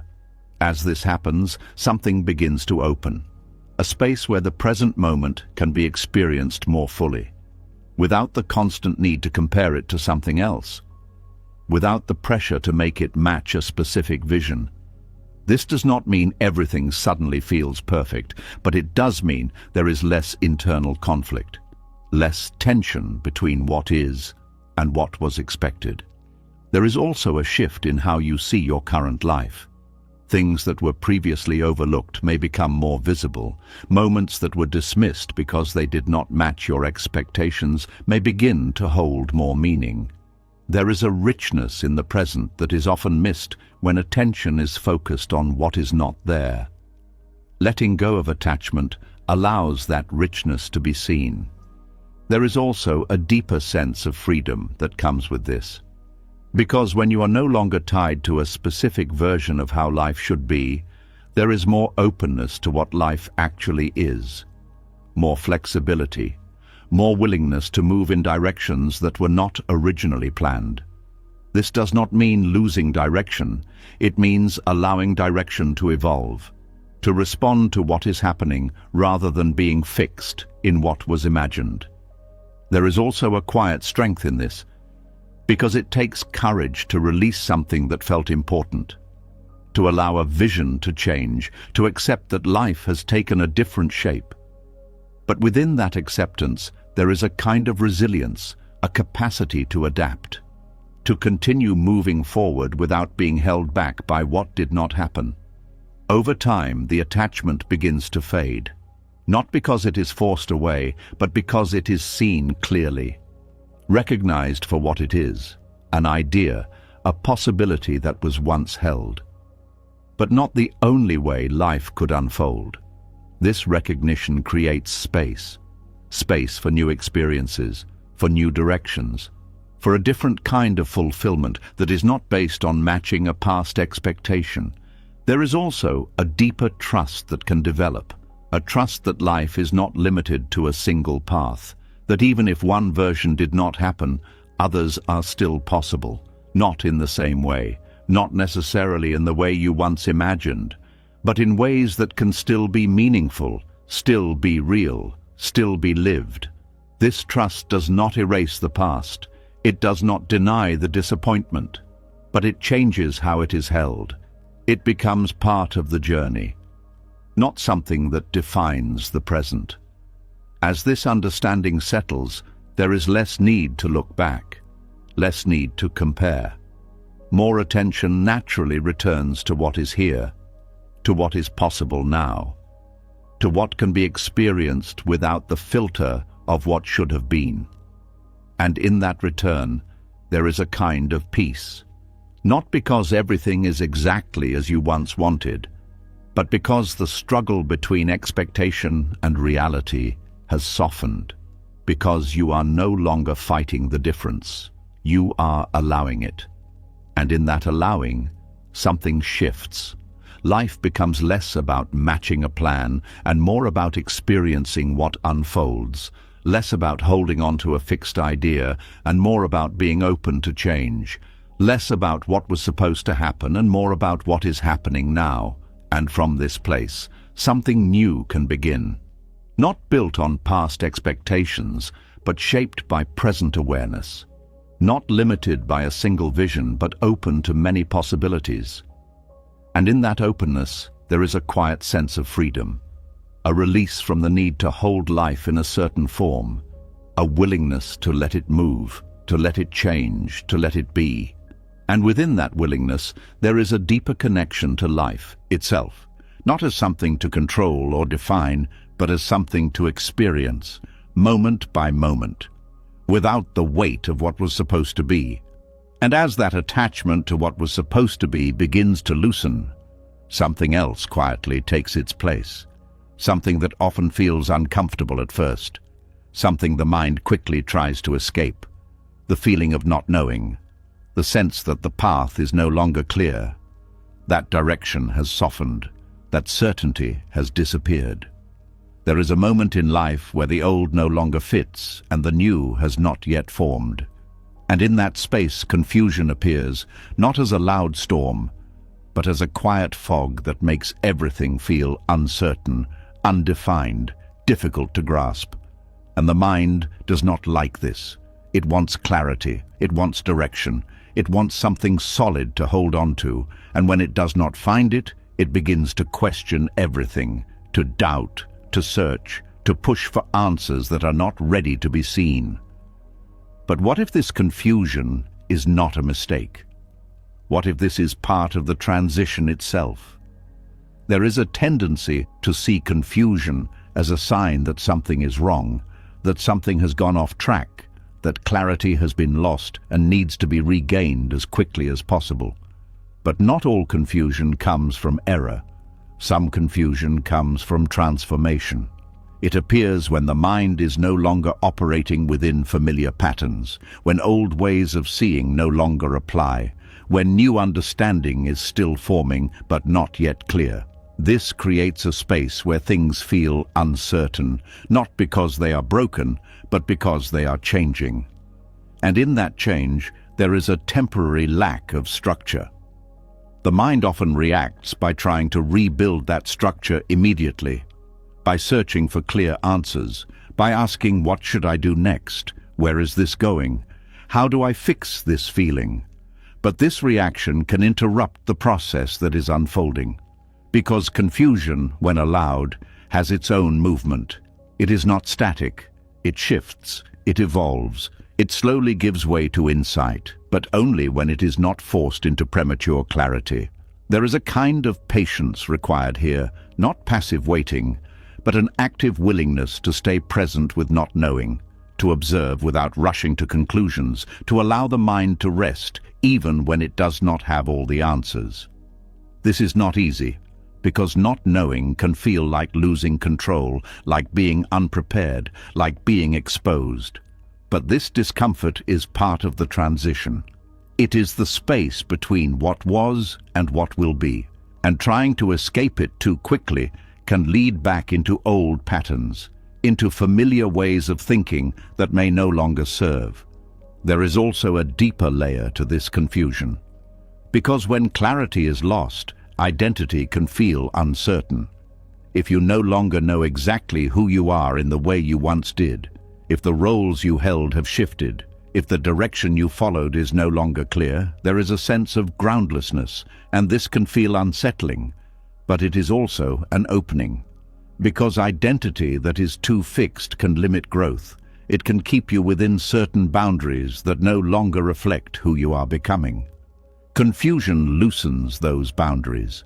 It creates space for something new to emerge, something that is not defined by past expectations or fixed roles. There is also a quiet intelligence within confusion. It shows you where certainty was assumed.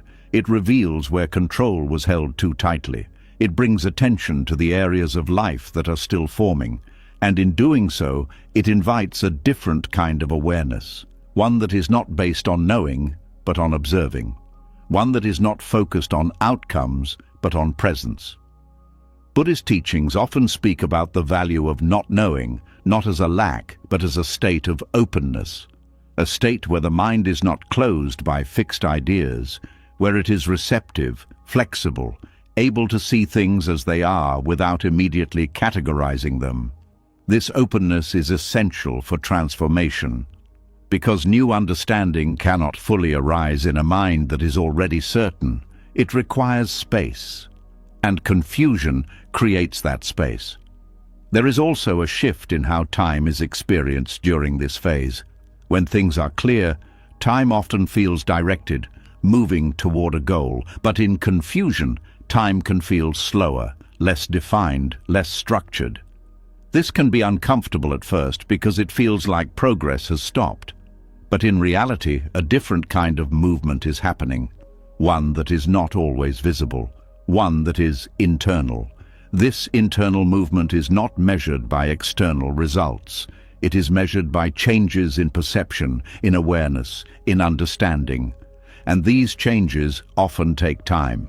They do not follow a strict schedule. They unfold gradually. Trying to rush them can create more confusion, not less. Because the mind may settle for answers that feel certain but are not fully aligned. Allowing confusion to exist without forcing it to resolve creates a more stable foundation for clarity when it does emerge. There is also a deep emotional aspect to this phase. Confusion can bring up feelings of insecurity, of doubt, of questioning whether you are on the right path. These feelings can be intense because they challenge the sense of direction that once felt stable. But these emotions are not signs that something is wrong. They are part of the process of letting go of what no longer fits. They are part of the transition from one way of being to another. Holding space for these emotions without immediately trying to fix them allows them to move, to rise and fall naturally, without becoming something permanent. There is also a subtle shift in trust that begins to develop. Not trust in specific outcomes, but trust in the process itself. Trust that even without clear direction, something is unfolding. That not knowing does not mean being lost. It means being in between. This trust grows slowly. It is not something that can be forced. It develops through experience, through staying present with uncertainty and seeing that clarity eventually comes. Not always in the way expected, but in a way that makes sense when it arrives. There is also a kind of humility that comes with confusion, a recognition that not everything can be understood immediately, that life is more complex than the mind can always grasp. This humility softens the need to control. It opens the mind to learning, to observing, to being with what is without needing to define it right away. This creates a different kind of intelligence, one that is not based on having answers, but on being open to what is still unfolding. Over time, the relationship with confusion begins to change. It is no longer seen as something to avoid. It becomes something that can be explored, something that can be moved through with awareness. This does not mean it becomes comfortable, but it becomes less threatening, less overwhelming, more understandable. And in this understanding there is less resistance, less need to escape, more willingness to stay, to observe, to allow. There is also a deeper connection to the present moment that develops here, because without clear direction pulling attention forward, there is more awareness of what is happening now, of thoughts, of feelings, of subtle changes in perception. This awareness creates a sense of grounding, even when the future is unclear, even when direction is not fully formed. And from this grounding, something begins to shift. Clarity starts to appear, not all at once, but gradually, in small insights, in moments of understanding, in a sense of direction that feels natural rather than forced. This clarity is different from the kind that comes from planning. It is not rigid, it is flexible. It allows for change. It is aligned with what is actually unfolding rather than what was expected. And because it arises from awareness rather than control, it carries a different kind of stability. A stability that does not collapse when things change. As this becomes more familiar, confusion is no longer seen as a failure.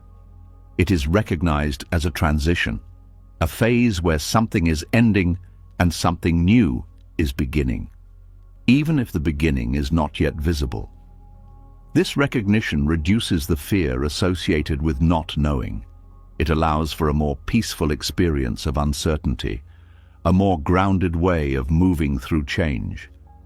And in this way, confusion becomes part of the path, not something separate from it, not something to fix, but something to move through with awareness, with patience, with trust. And from this movement, something deeper emerges, a way of relating to life that is not dependent on constant clarity, a way of being that can hold uncertainty without collapsing, a quiet steadiness that remains even when things are not fully understood. And within that steadiness, there is a different kind of peace, not the peace of knowing everything, but the peace of not needing to know everything right away. A peace that allows life to unfold, without forcing it, without rushing it, without turning confusion into something wrong. And from that place, the path continues, not clearly marked, not fully defined, but alive, moving, unfolding, and you move with it, not by controlling it, but by being present within it, step by step, moment by moment, allowing the transition to complete itself naturally. And as that quiet steadiness begins to form within the uncertainty, another pattern slowly reveals itself, something that often hides behind good intentions, something that feels productive on the surface but quietly drains. Everything underneath, the constant urge to fix what is not settled, to repair what feels uncomfortable, to immediately correct anything that does not feel right. There is a kind of restlessness that does not come from confusion anymore, but from the need to escape it, a subtle pressure to always be doing something about what is happening, to always be improving, adjusting, solving, making sure nothing remains unresolved for too long. At first, it feels responsible. It feels like strength. It feels like taking control of your life. But over time, something begins to wear down. Not in a loud or dramatic way, but quietly, slowly, almost unnoticed, until it becomes too heavy to ignore. There is a fatigue that builds when everything becomes a problem to solve, when every emotion needs to be managed, when every situation needs to be improved, when every moment that feels uncomfortable is treated as something that must be fixed immediately. This is the exhaustion that does not come from doing too much physically, but from trying to control too much internally. The mind becomes busy, constantly scanning for what is wrong, constantly evaluating, constantly trying to bring everything into a state that feels acceptable. And in doing so, it never truly rests. Even when nothing urgent is happening, there is still a background activity, a subtle tension, a sense that something needs attention, something needs to be adjusted, something is not quite right. This creates a state where peace is always conditional, where rest only feels allowed when everything is resolved. And since everything is rarely resolved all at once, rest becomes rare. There is also a deeper layer to this pattern, because the need to fix everything is often connected to a belief that things should not be the way they are. That discomfort is a mistake, that uncertainty is a problem, that emotional pain is something to be removed as quickly as possible, and this belief drives the constant effort. It creates a cycle where the more discomfort appears, the more the mind tries to fix it, and the more it tries to fix it, the more attention is placed on what is wrong. This attention amplifies the experience. It keeps the focus on the problem rather than allowing space for it to move naturally. There is also a subtle form of control hidden in this behavior, a belief that if everything is managed properly, then nothing will go wrong. That if every detail is handled, every emotion processed, every situation improved, then life will finally feel stable. But this control is never complete.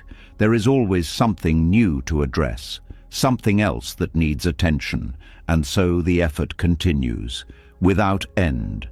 This creates a kind of inner pressure that is difficult to maintain, because the mind is always engaged, always working, always trying to stay ahead of what might go wrong, and over time this leads to exhaustion. Not just mental exhaustion, but emotional and even physical. There is a sense of being drained, of having less energy for things that once felt simple, of feeling overwhelmed not by one big problem, but by the constant need to manage everything. This is the spiritual exhaustion that comes from trying to fix life instead of allowing it. It is not about giving up responsibility. It is about recognizing the difference between what needs action and what needs acceptance. Because not everything requires fixing. Some things require space. Some things require time. Some things require simply being experienced without interference. Buddhist teachings point to this distinction. They show that suffering increases when there is resistance to what is, when there is a constant effort to change what is already happening. And they also show that relief begins when that resistance softens, when the need to fix everything is replaced with the ability to observe, to be present, to allow. This does not mean ignoring problems. It means responding to them from a place of clarity rather than urgency. It means acting where action is needed, but not turning every experience into something that must be controlled. There is a kind of freedom in this shift, because when the need to fix everything is released, even slightly, there is more space, more room to breathe, more room to simply be without the constant pressure to improve or correct. This space creates a different kind of energy, not driven by stress, but by presence, not fueled by fear, but by awareness. There is also a deeper understanding that begins to form, that not all discomfort is harmful, that some emotions are meant to be felt, not fixed, that some situations are meant to unfold, not be forced into resolution. This understanding changes the relationship with experience. It reduces the need to immediately act. It allows for a pause, a moment where the situation can be seen clearly before responding. And in that pause, something important happens. The intensity begins to soften, the urgency begins to fade. The situation no longer feels like something that must be handled immediately. It becomes something that can be approached with more calm, more clarity, more balance. There is also a shift in how emotions are experienced. Instead of being seen as problems to solve, they are seen as signals, as expressions of what is happening internally, and when they are allowed to move without being fixed, they often change on their own. They rise, they fall, they pass, without needing to be controlled. This reduces the emotional strain. It creates a more fluid experience, where feelings are not held tightly but allowed to move naturally. There is also a deeper sense of trust that develops, a trust that not everything needs to be managed for things to be okay, that life can continue, that things can unfold, even without constant intervention. This trust is not immediate. It grows over time, through repeated experiences of letting go of control and seeing that things do not fall apart, that situations resolve in their own way. That clarity emerges without being forced. There is also a kind of simplicity that returns when the need to fix everything is reduced. Life becomes less complicated, less crowded with constant analysis, more direct, more present. Attention is no longer divided between what is happening and what needs to be fixed. It becomes focused on what is actually here. This focus creates a sense of grounding, a feeling of being connected to the moment rather than constantly trying to change it. And in that grounding, there is a different kind of peace. Not the peace of everything being perfect, but the peace of not needing everything to be perfect. This peace is more stable, more consistent, because it does not depend on constant effort. It exists even when things are not fully resolved. Over time, the habit of fixing begins to soften.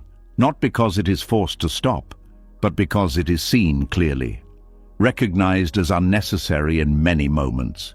And in that recognition, it naturally loses its intensity. There is less urgency, less pressure, more ease. There is also a deeper connection to yourself that begins to form. Because when the mind is not constantly trying to fix everything, it becomes quieter, more receptive, more aware of subtle thoughts, feelings, sensations. This awareness creates a deeper understanding of what is actually needed. Not what the mind assumes is needed, but what is truly required in the moment. And often, what is needed is not action but presence, not fixing but allowing, not controlling but trusting. This shift changes everything, because it moves life from a state of constant effort to a state of balanced response, from exhaustion to steadiness, from tension to ease. And in that change, there is a kind of renewal, a return of energy, a sense of lightness that was not possible when everything had to be managed. Life begins to feel less like a problem to solve and more like something to experience, something to move with, something to allow. And from that place, action still happens. Decisions are still made, but they are no longer driven by the need to fix everything. They are guided by awareness, by clarity, by a deeper understanding of what truly matters.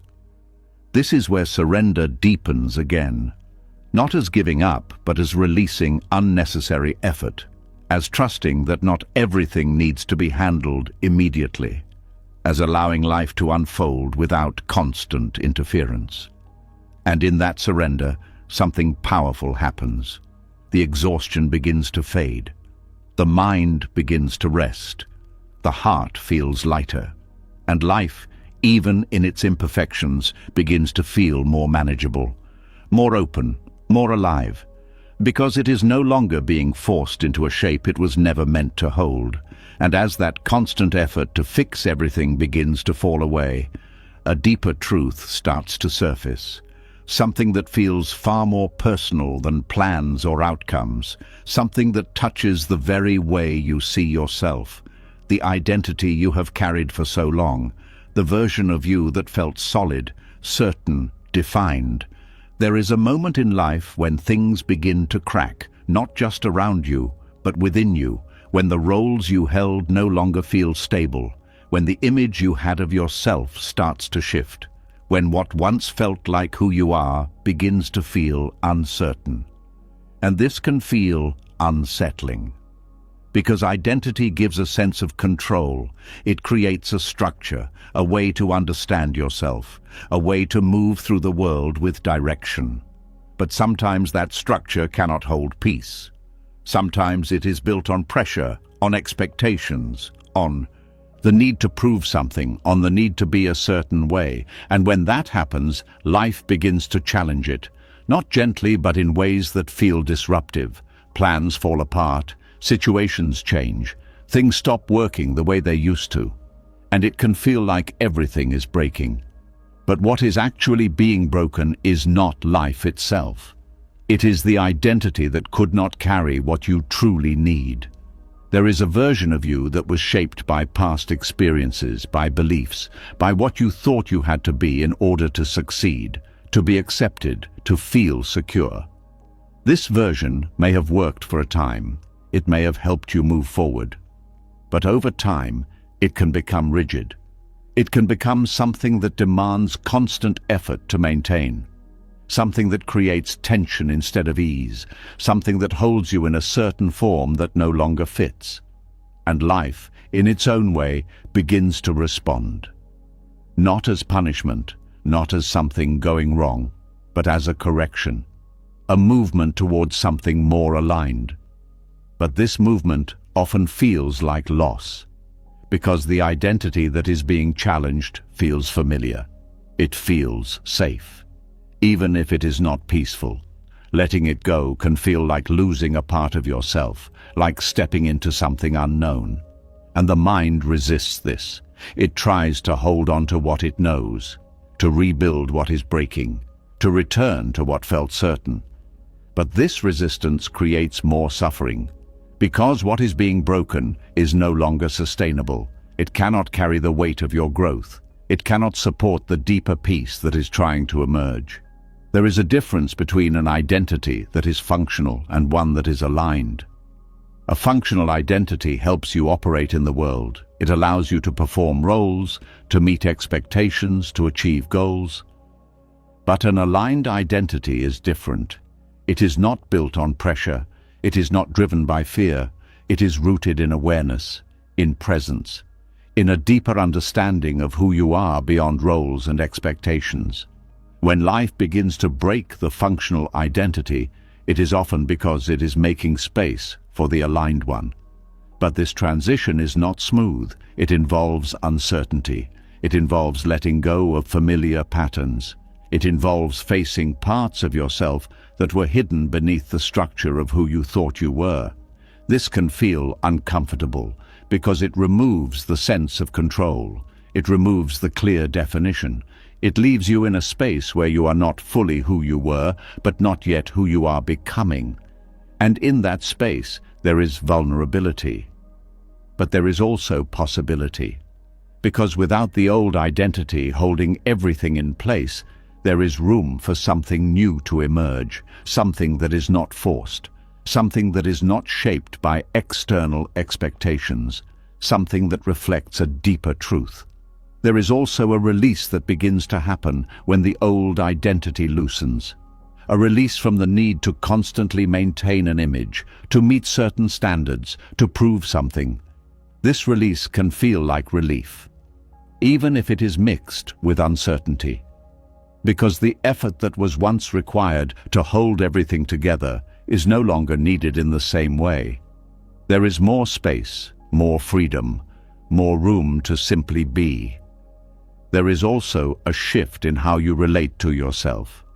Because when identity is not fixed, there is less judgment, less need to fit into a specific definition, more openness to change, more acceptance of different aspects of yourself.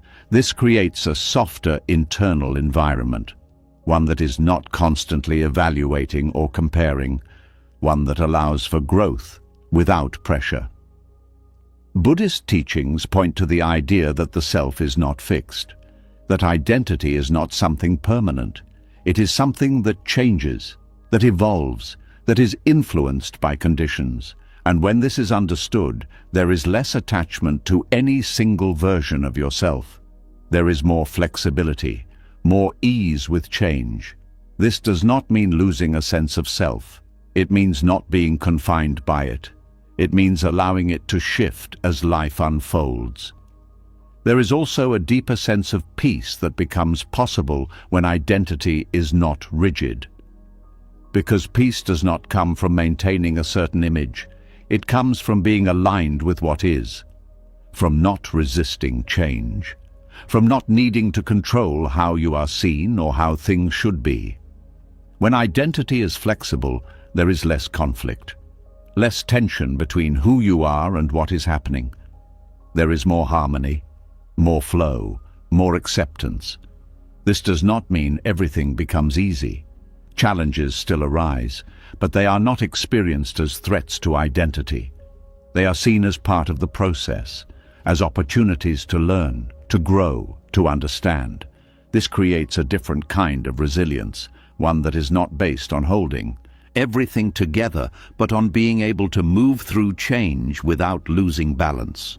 There is also a deeper connection to the present moment that develops when identity is not fixed, because attention is no longer focused on maintaining a certain image or reaching a certain version of yourself. It becomes available for what is happening now, for the experience of life as it is, and in that experience there is a kind of richness, a depth that is not dependent on achieving something, but on being fully present.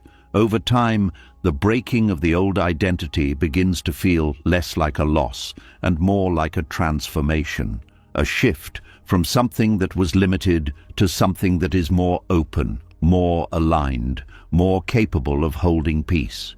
This transformation is not immediate. It unfolds gradually, through moments of awareness, through experiences that challenge old patterns, through a growing understanding of what truly matters. And as it unfolds, there is a sense of coming into something more real, something that does not need to be forced, something that feels natural. There is also a deeper trust that develops in this process, a trust that even when things are breaking, something is being created, that even when identity feels uncertain, something more stable is forming. This trust reduces fear. It allows for a more relaxed approach to change, a willingness to move with it rather than resist it. And in that willingness, there is less suffering, less need to hold on to what is no longer working, more openness to what is emerging. This openness creates a different way of living, one that is not defined by a fixed identity, but by awareness, by presence, by the ability to respond to life as it unfolds. And in this way, the breaking of identity becomes part of the path, not something to avoid, but something to move through, something that clears the way for a deeper kind of peace, a peace that is not dependent on who you think you are, but on your ability to be with what is, without resistance, without the need to control, without the pressure to maintain a certain form. And from this place, something changes.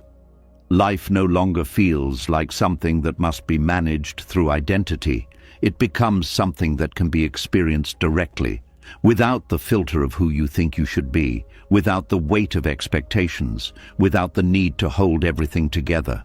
And in that experience, there is a kind of freedom, a release from the structures that once defined you, a movement into something more fluid, more open, more aligned. And within that alignment, there is peace.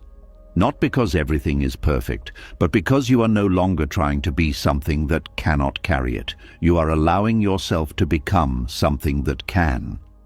And as that old identity begins to fall away and something quieter starts to take its place, there is a moment that often goes unspoken, a moment that feels wide and unfamiliar, a space that opens where something once stood. And in that space, a feeling rises that can be difficult to face. There is a kind of silence that appears when the old life no longer holds, when the patterns that once gave direction begin to fade, when the roles you carried start to loosen, and suddenly there is more space than you expected, more openness than you are used to. And instead of feeling peaceful, that space can feel unsettling. There is a subtle fear that begins to form, not because something is actively wrong, but because something is no longer there, something that once filled your time, your thoughts, your sense of identity. This is the fear of emptiness. It does not always come as panic. Sometimes it comes as restlessness, as a need to fill the space quickly, as a discomfort with stillness, as a quiet urge to return to something familiar, even if it was not truly fulfilling. Because the mind is not used to open space, it is used to structure, to movement, to having something to hold on to, and when that structure disappears, it feels exposed. There is a sense of not knowing what to do with yourself, of not having a clear direction, of being in between, and this in between can feel like a void. But the fear is not coming from the emptiness itself. It is coming from the interpretation of it, from the belief that emptiness means loss, that it means something is missing, that it must be filled as soon as possible.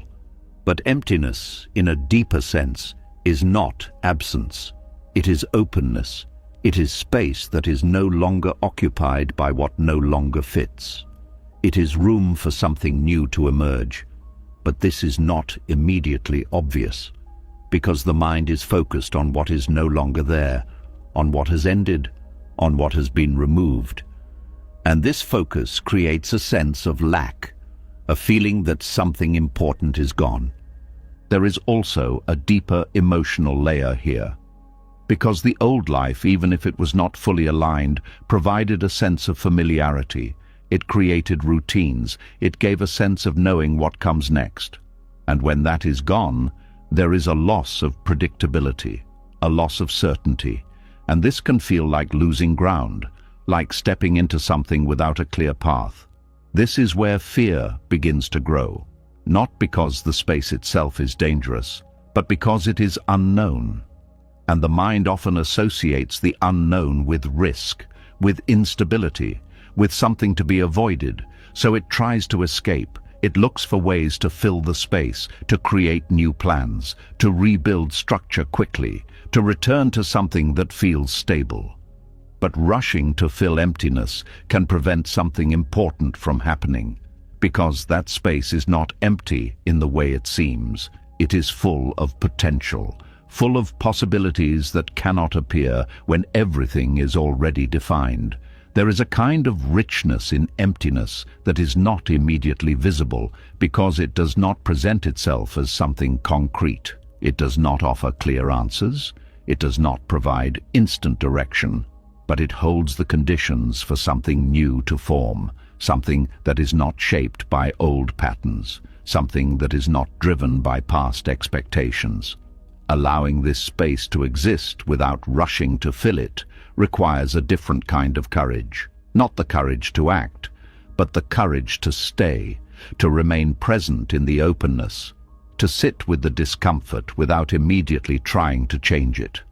This is not easy, because the urge to fill the space can be strong. It can feel like doing nothing is a mistake, like time is being wasted, like something important is being missed. But this perception comes from the habit of constant movement, from the belief that value is only found in action, in progress, in visible change. Emptiness challenges that belief. It asks you to be without needing to become something immediately, to exist without a defined role, to experience life without a clear structure. And in that experience, something shifts. At first, the space may feel uncomfortable, but over time, as the mind becomes more familiar with it, it begins to soften. The restlessness begins to decrease. The need to fill the space begins to fade, and in its place there is a quiet calm, a sense of ease that does not come from having everything figured out, but from not needing to. There is also a deeper awareness that begins to develop in this space, because without constant activity, without constant distraction, there is more attention available, more sensitivity to what is happening internally, more clarity about thoughts, emotions, patterns. This awareness creates insight, not forced, not analyzed, but naturally arising. There is also a kind of healing that happens in emptiness, because the mind is no longer occupied with maintaining old patterns. It has space to process, to settle, to release what has been held. This healing is not always visible, but it is real. It happens quietly, in the background, without needing to be directed. There is also a shift in how you relate to yourself, because without a fixed identity or structure, there is less pressure to be a certain way, more freedom to explore, to notice, to understand. This creates a deeper connection, not based on roles or expectations, but on awareness, on presence, on being. There is also a transformation in how you see emptiness itself. It no longer feels like something to avoid. It begins to feel like something valuable, a space where life can unfold without interference, where clarity can arise without being forced, where new directions can form naturally. This transformation does not happen instantly. It develops gradually, through staying with the experience, through allowing the space to exist, through not rushing to escape it. Over time, the fear begins to lose its intensity, not because the unknown becomes known, but because the relationship with the unknown changes. It becomes less threatening, less overwhelming, more neutral, more open. There is also a deeper trust that begins to grow, a trust that this space is not a dead end, that it is not a sign of failure, but part of a process, a necessary phase where something is being cleared, something is being prepared.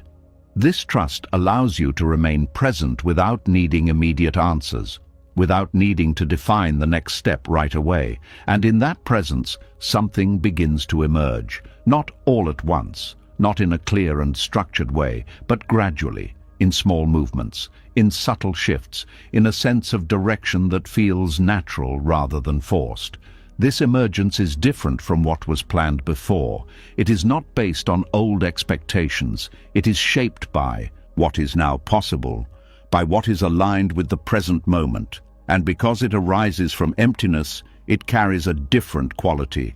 It is less rigid, less pressured, more fluid, more responsive to change. As this becomes more familiar, emptiness is no longer something to fear. It becomes something to trust, a space where life reorganizes itself, where new possibilities take shape, where deeper awareness develops. And in that trust, there is a sense of peace, not because everything is filled, but because the need to fill everything has softened, because the space itself is no longer seen as a problem, but as part of the path, part of the unfolding, part of the process of letting go and beginning again. And from this place, something changes. Life no longer feels like something that must always be full, always defined, always certain. It becomes something that can include space, include openness, include moments where nothing is fully formed, and in those moments there is a different kind of richness, a quiet depth, a sense of being that does not depend on constant activity. And within that depth, there is a new kind of stability, one that does not rely on structure, but on presence, on awareness, on the ability to be with what is, even when it feels empty. And from that stability, the next phase begins, not forced, not rushed, but naturally, as life continues to unfold, carrying you forward, even through the space that once felt like nothing. And as that space of emptiness slowly becomes less threatening and more alive, something else quietly reveals itself, a belief that has been guiding so many decisions without being questioned. The idea that before you can trust life, you must first understand it. That before you can move forward, everything must make sense. There is a subtle waiting that happens inside, a quiet pause that stretches longer than it needs to, because the mind keeps saying not yet, not until things are clearer, not until the path is fully visible, not until you feel certain, and so you wait. You wait for answers, you wait for signs, you wait for the moment when everything finally clicks into place. But that moment rarely comes in the way you expect, because clarity is not always the starting point, it is often the result.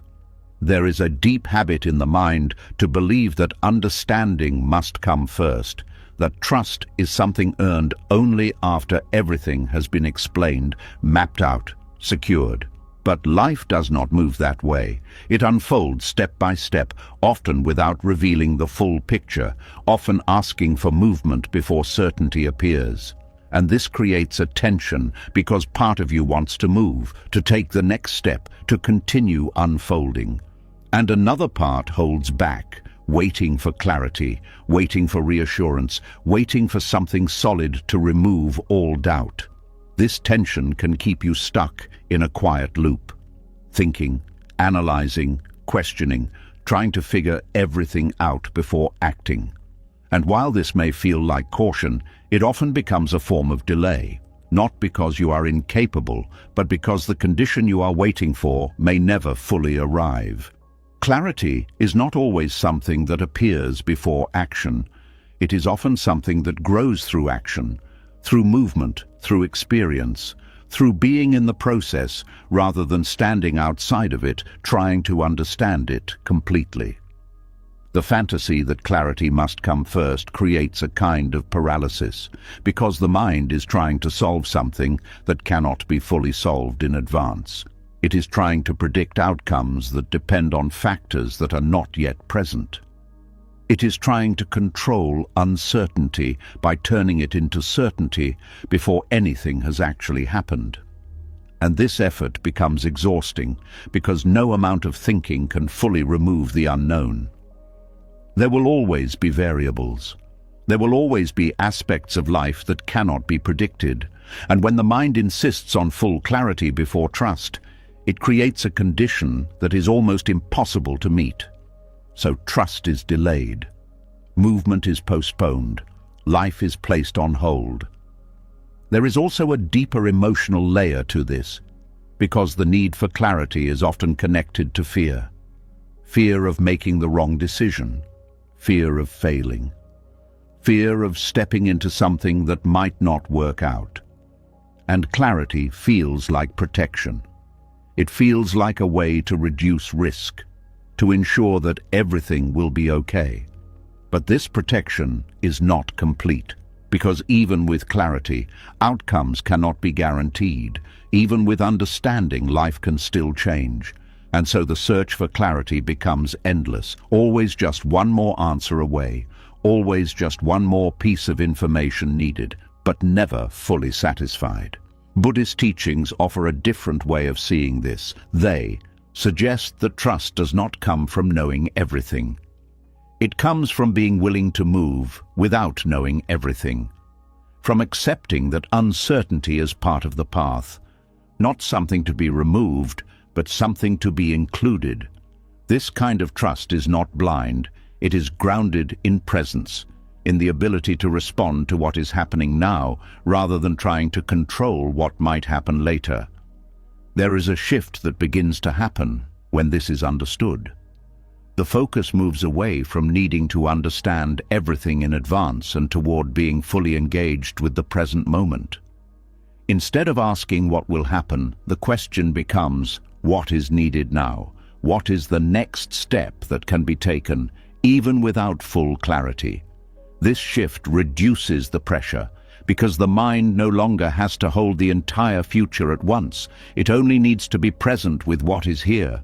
And from that presence, decisions can arise more naturally, more intuitively, more aligned with what is actually happening. There is also a release that happens when the need for clarity softens, a letting go of the constant search, a relaxation of the mind, because it no longer has to solve everything before moving. It can rest in not knowing and still move forward. This creates a different kind of energy, less driven by fear, more guided by awareness. There is also a deeper sense of flow that begins to appear, because when you are not waiting for perfect clarity, you are more open to opportunities as they arise, more responsive to change, more flexible in how you move. Life becomes less rigid, less controlled, more dynamic. This does not mean acting without thought. It means acting without needing absolute certainty. It means being willing to take steps even when the full path is not visible. There is also a transformation in how mistakes are perceived, because when clarity is not a requirement, Mistakes are no longer seen as failures of understanding. They become part of the process, part of how clarity develops.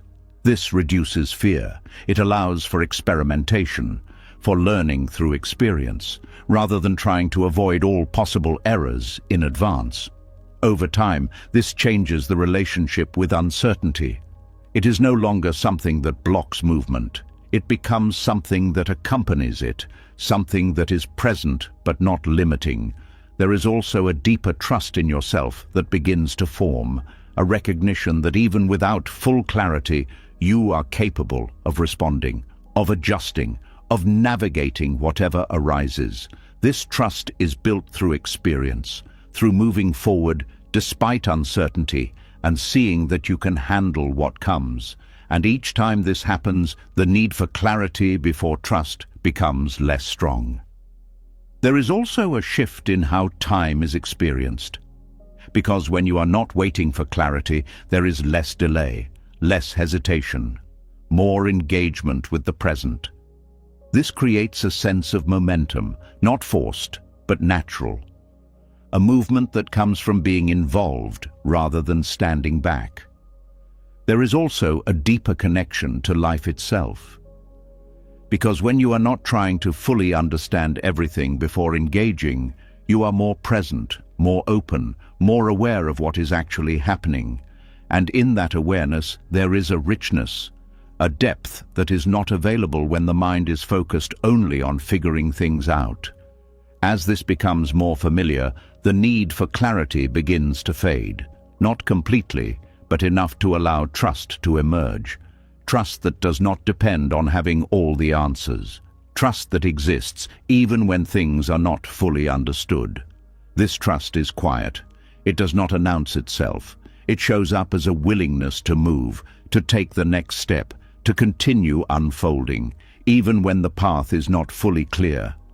And in that willingness, something shifts.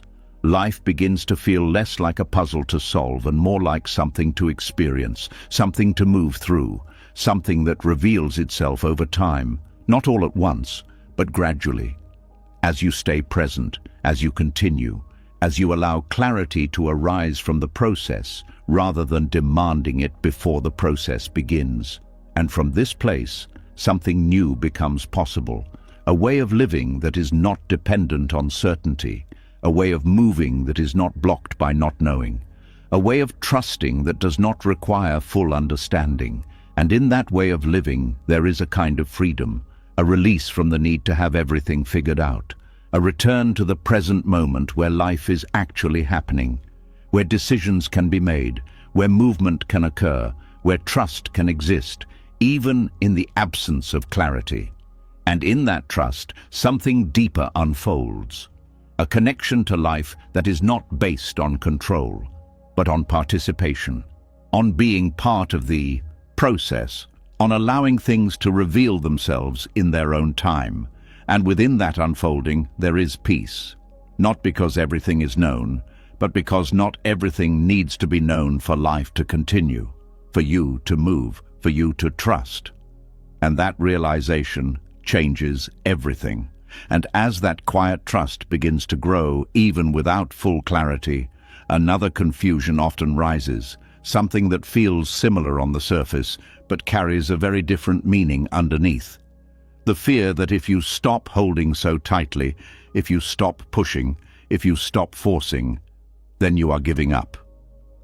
There is a subtle line here that many people do not see clearly, a line between surrender and defeat, between release and abandonment, between letting go and walking away from life itself.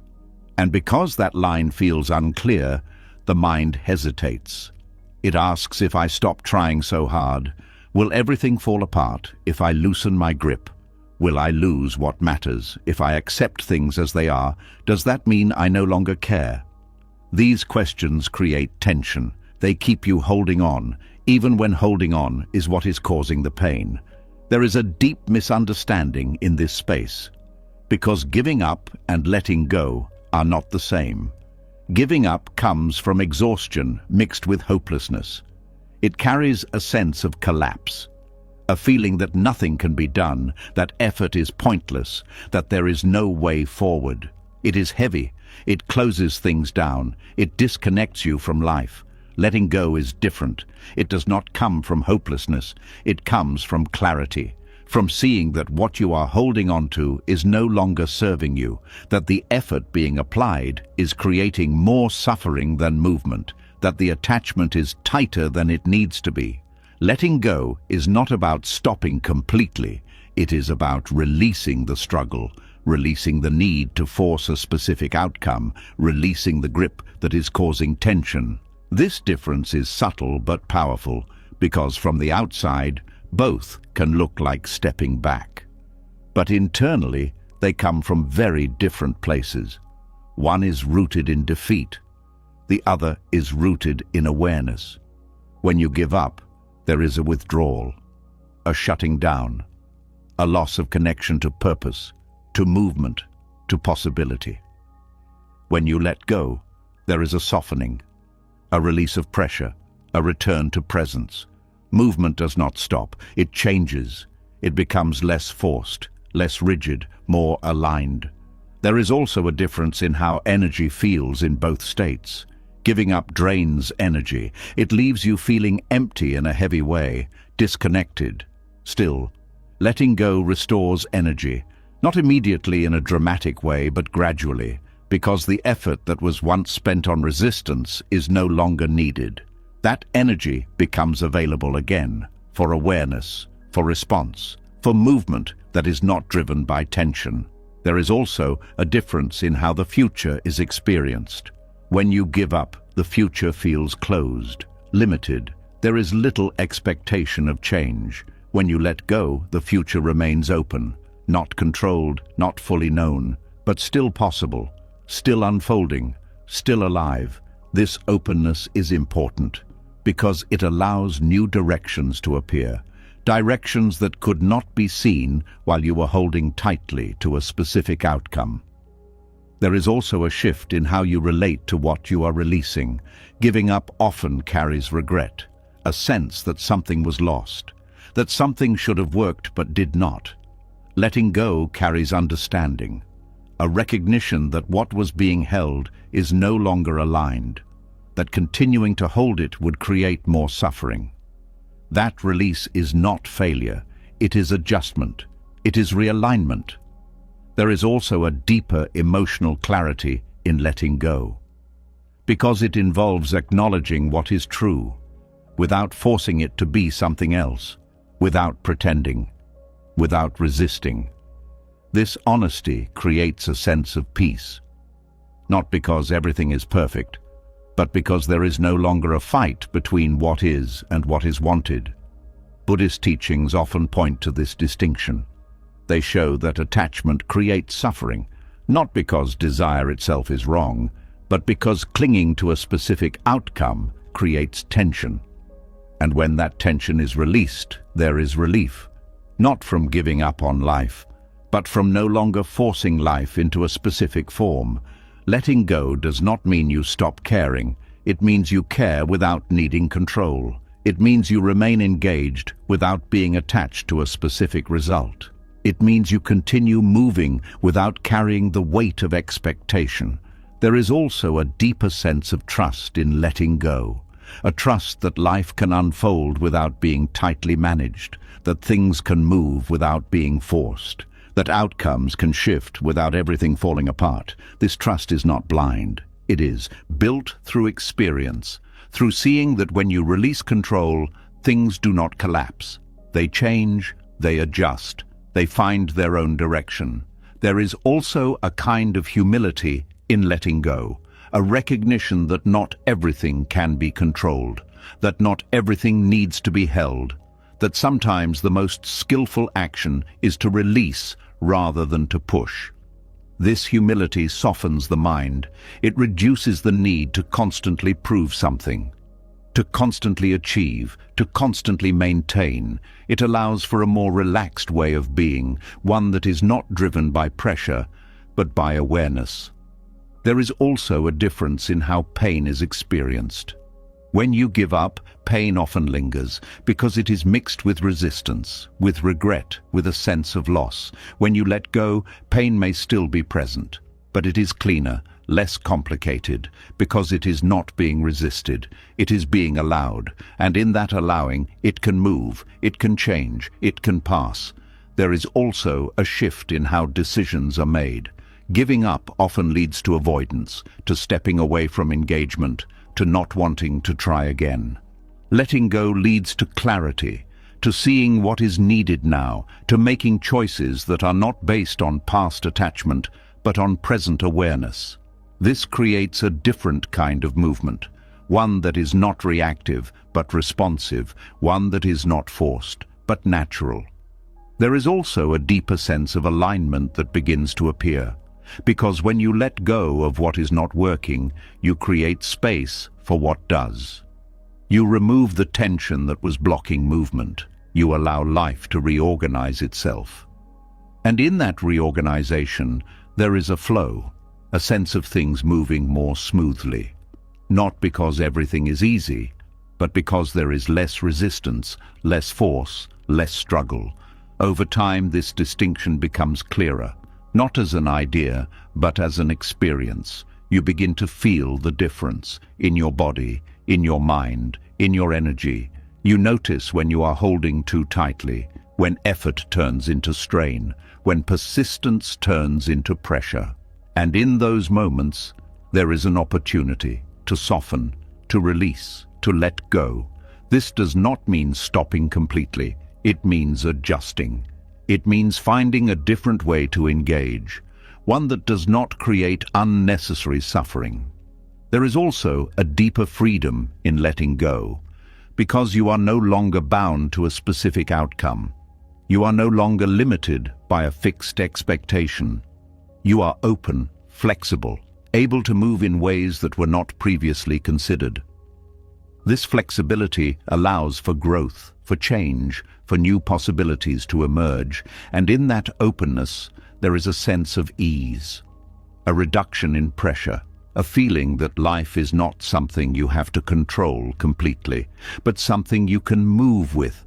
There is also a deeper connection to the present moment, because when you are not holding on to a future outcome, attention returns to what is here, to what can be experienced now, to what can be responded to now. And in that presence, there is a kind of peace, not dependent on results, but on awareness, on being fully here. As this understanding settles, the fear of letting go begins to fade, because it is no longer seen as giving up. It is seen as a skill, a way of reducing suffering, a way of aligning with life, a way of moving without unnecessary weight. And from this place, something shifts. You are no longer fighting to hold everything together. You are no longer afraid to release what is not working. You are no longer trapped between effort and exhaustion. You are moving with awareness, with clarity, with a quieter kind of strength. And in that movement, there is peace. Not because everything is controlled, but because you are no longer trying to control everything. You are allowing, you are responding, you are letting go. And in that letting go, life continues, not as something to give up on, but as something to live more freely, more fully, more openly, without the weight of holding on to what no longer needs to be held. And as that quiet strength of letting go begins to take root, another hidden pattern starts to reveal itself. Something even more subtle than control or attachment, something that shapes how pain lives inside you long after the moment has passed. There is a kind of pain that was never meant to stay. It arrived as an experience, as a moment, as something that moved through your life, but somewhere along the way it stopped being just something that happened and slowly became something you began to carry as part of who you are. At first, it was simple. Something went wrong, something hurt, something did not go the way you expected, and naturally there was a reaction. Emotion rose, thoughts formed, the body felt it. This is normal. This is part of being human. Pain comes, it is felt, and if allowed, it moves. But something changes when resistance appears, when the mind begins to argue with the pain. When it says this should not have happened, this should not be here, this needs to go away. That resistance creates friction, and that friction holds the pain in place. Instead of moving through, it begins to stay. Not because it is meant to stay, but because it is being held. There is a subtle shift that happens here. The experience of pain begins to turn into a story, a narrative, a repetition of what happened and what it means. And over time, that story becomes familiar. It begins to shape how you see yourself, not just as someone who experienced pain, but as someone defined by it. This is how temporary pain becomes identity. It is not the pain itself that creates this. It is the resistance to it, the repeated focus, the constant revisiting, the way the mind holds on to it and builds around it. There is a kind of attachment that forms, even if it does not feel like attachment, because the pain becomes known. It becomes part of how you understand your life. It becomes something you return to when explaining who you are. And slowly, without noticing, it becomes part of your identity.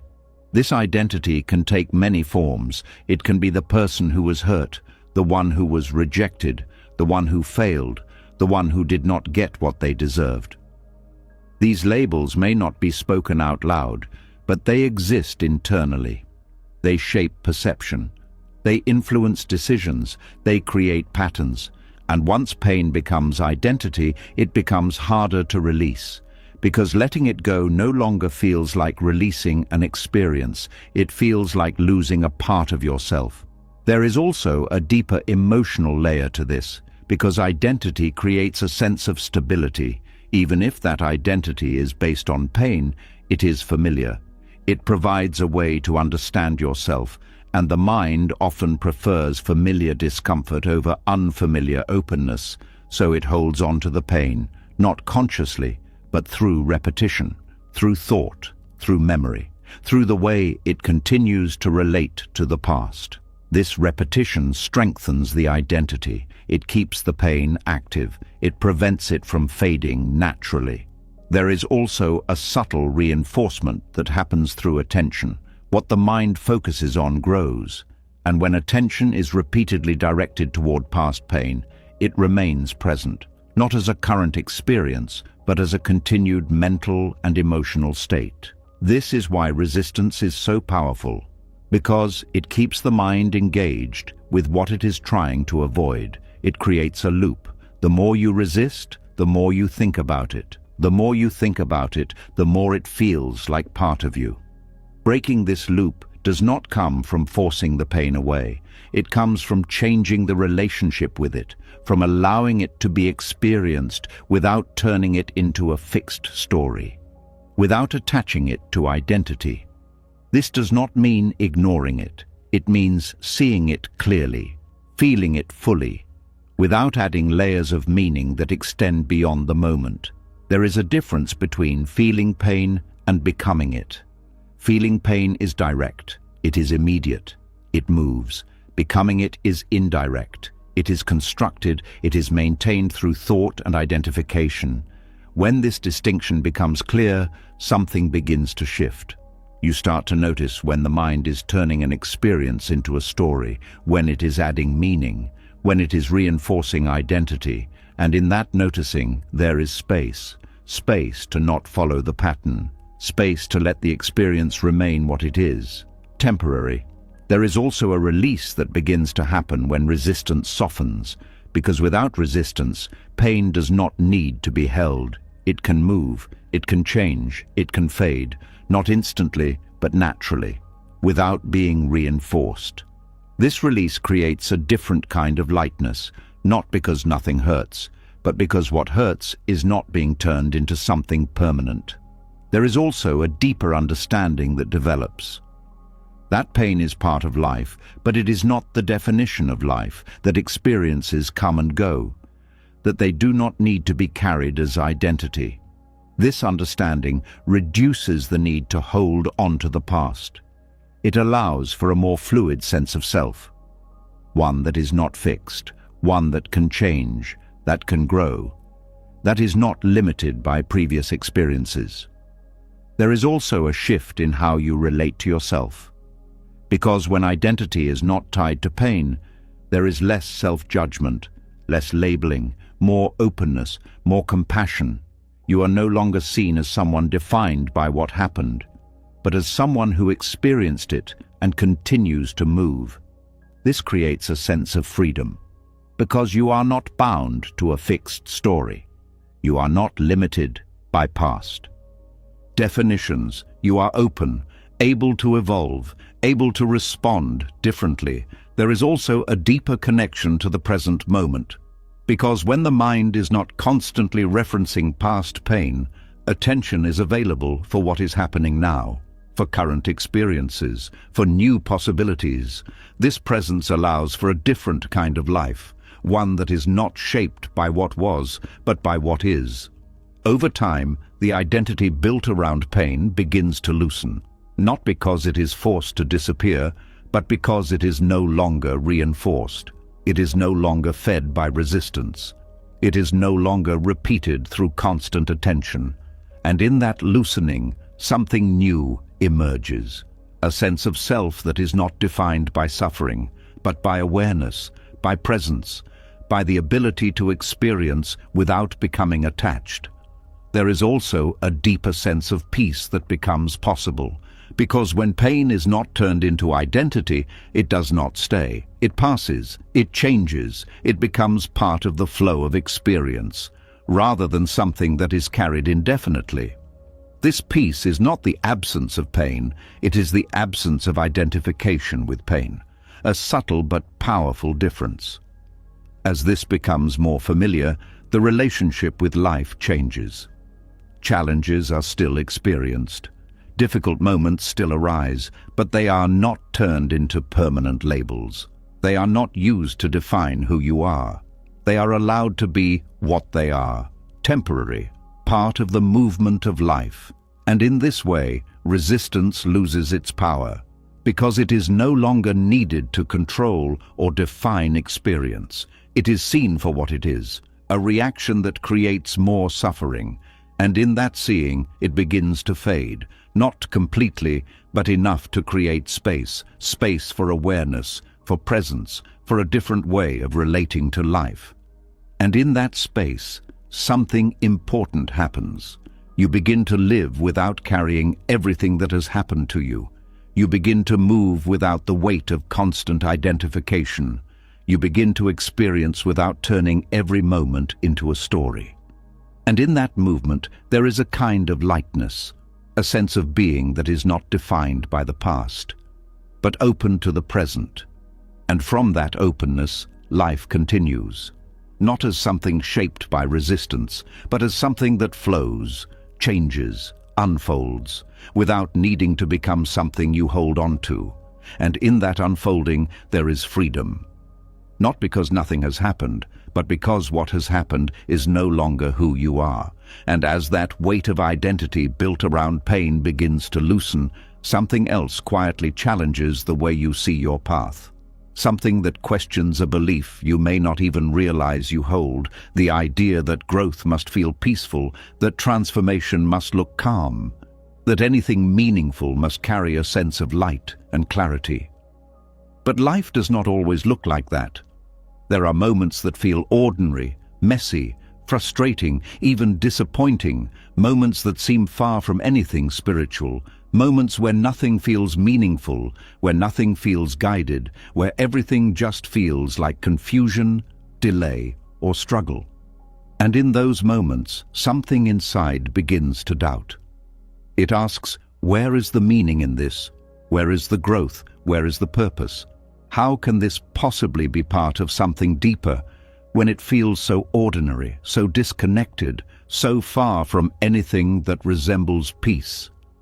This is where trust is tested, not when things are clear, not when things feel aligned, but when nothing about the moment suggests that anything meaningful is happening. There is a quiet expectation many people carry, that spiritual growth should feel elevated, that it should bring a sense of calm, that it should be recognizable in some way. But the deeper truth is that much of growth does not feel special while it is happening. It feels like life.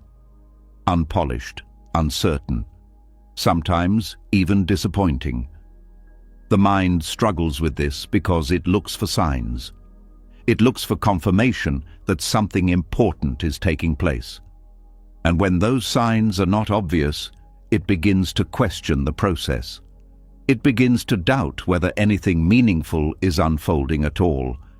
But this doubt comes from a narrow view of what growth looks like. Because growth is not always found in stillness or clarity. It is often found in the middle of confusion, in the repetition of ordinary moments, in the quiet endurance of things that do not feel significant at the time. There is a kind of humility required to trust life in these moments, to accept that not everything will feel profound, that not every step will feel guided, that sometimes the path is simply moving through what is in front of you without clear understanding. This humility softens the need for every moment to feel meaningful. It allows life to be experienced as it is, without needing it to match a certain idea of what it should feel like. There is also a deeper layer to this, because the need for moments to feel spiritual often comes from the desire for reassurance, for confirmation that you are on the right path, that things are unfolding as they should. And when that reassurance is not present, it creates uncertainty. But relying on external or emotional signs to confirm the path can become limiting, because it ties trust to feeling. And feelings change, they rise and fall. They are influenced by many factors.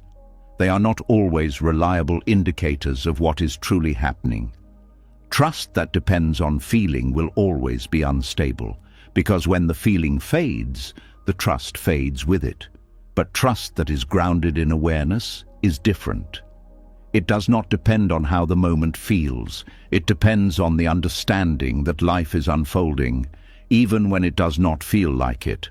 That growth is happening, even when it is not visible. That meaning exists, even when it is not immediately clear. This kind of trust is quieter, less dramatic. It does not need constant confirmation. It remains even in ordinary moments, even in difficult ones. There is also a shift in how you begin to see these moments. Instead of viewing them as empty or unimportant, you start to recognize them as part of the process, as necessary steps that may not feel significant on their own, but contribute to something larger. This does not mean forcing meaning onto every situation. It means being open to the possibility that meaning may not always be obvious in the moment. There is also a deeper presence that begins to develop when you stop needing every moment to feel spiritual, because attention is no longer focused on evaluating the experience, on deciding whether it is meaningful or not. It becomes available for simply being in the moment, for experiencing what is actually happening. This presence creates a different kind of connection, one that is not based on interpretation, but on direct experience. There is also a reduction in resistance, because when you are not expecting every moment to feel a certain way, there is less disappointment when it does not, less frustration, less questioning, more acceptance of what is. This acceptance does not mean passivity. It means engaging with life as it is, rather than as you think it should be. There is also a deeper resilience that develops here, because you are no longer dependent on external signs to maintain trust. You are able to stay grounded even when things feel unclear, even when they feel ordinary, even when they feel difficult. This resilience creates stability, a sense that you can continue moving forward without needing constant reassurance. There is also a transformation in how you relate to time, because when you are not expecting immediate clarity or meaning, there is more patience, more willingness to allow things to unfold, without rushing, without forcing. This patience creates space for understanding to emerge naturally, for insights to develop over time, for growth to happen in its own rhythm. There is also a deeper appreciation for the ordinary, because when you are not constantly seeking something more significant, you begin to notice what is already here. Small moments, simple experiences, subtle changes, things that may have been overlooked before. This appreciation creates a sense of richness, a feeling that life is not empty even when it appears simple, that there is depth in what is often dismissed as ordinary. There is also a quiet trust that begins to form, not based on evidence, not based on feeling, but based on experience, on seeing that life continues, that things unfold, that meaning often becomes clear in hindsight. This trust is not dramatic. It does not need to be. It is steady, consistent, present, even when nothing seems to be happening. As this trust grows, the need for moments to look spiritual begins to fade, because you start to see that the spiritual is not separate from the ordinary. It is present within it, within daily experiences, within simple actions, within moments that do not stand out. This changes how you experience life. It removes the division between what is considered meaningful and what is not. It brings everything into the same space, a space where life is simply unfolding without needing to be labeled or defined.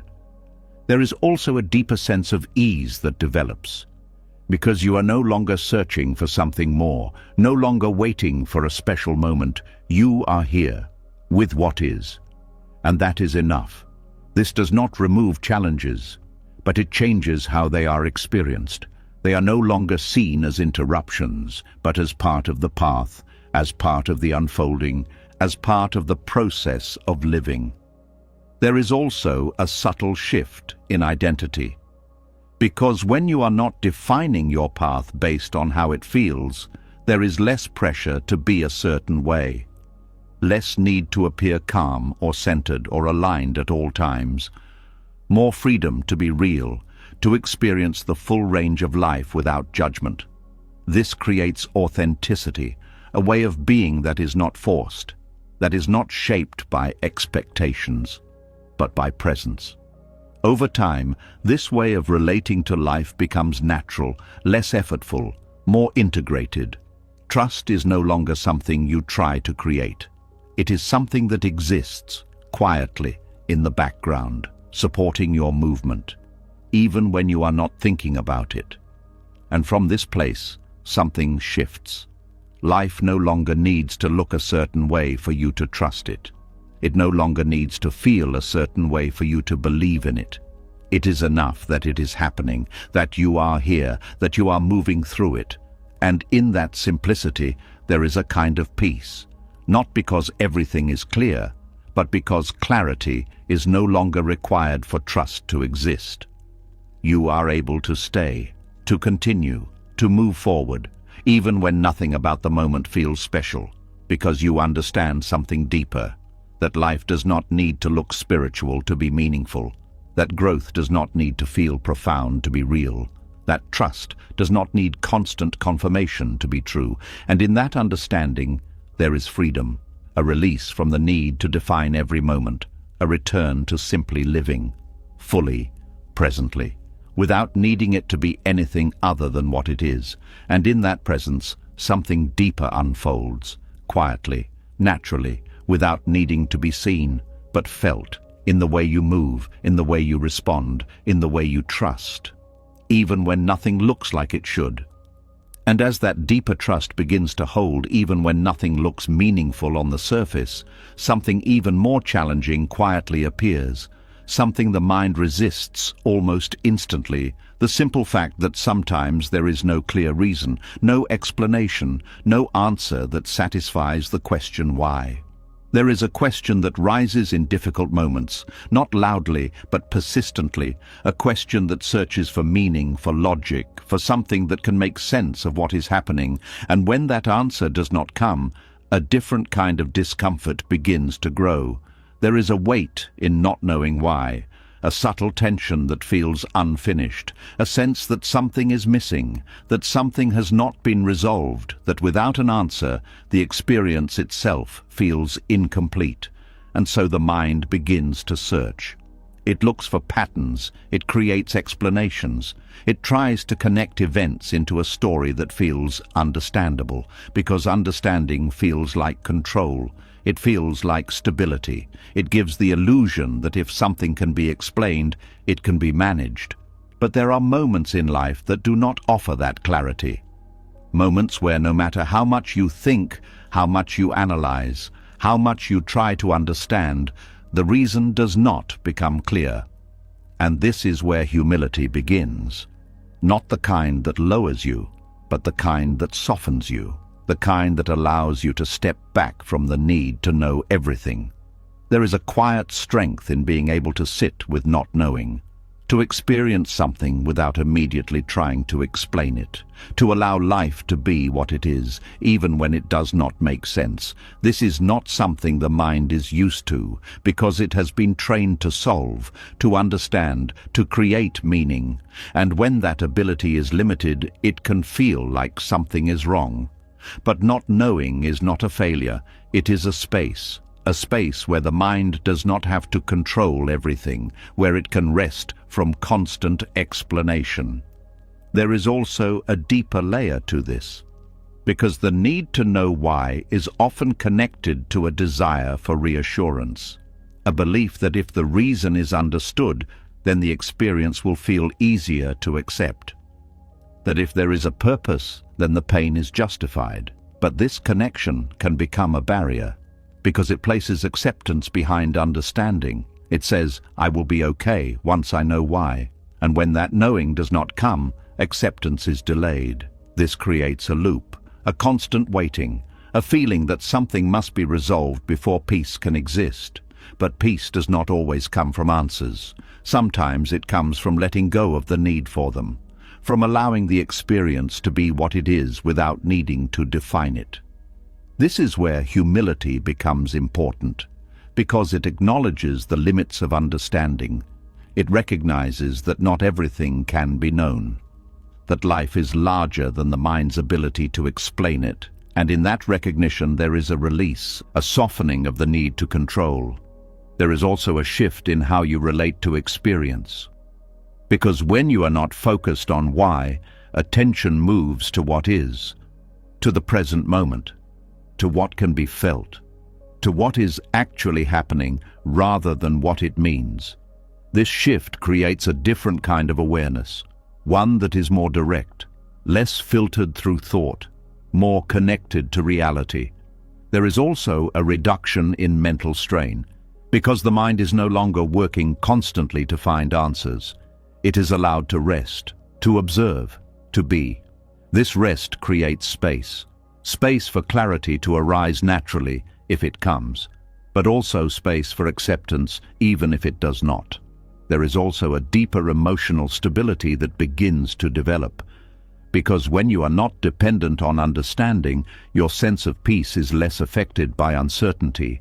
You are able to remain grounded even when things are unclear, even when reasons are not available.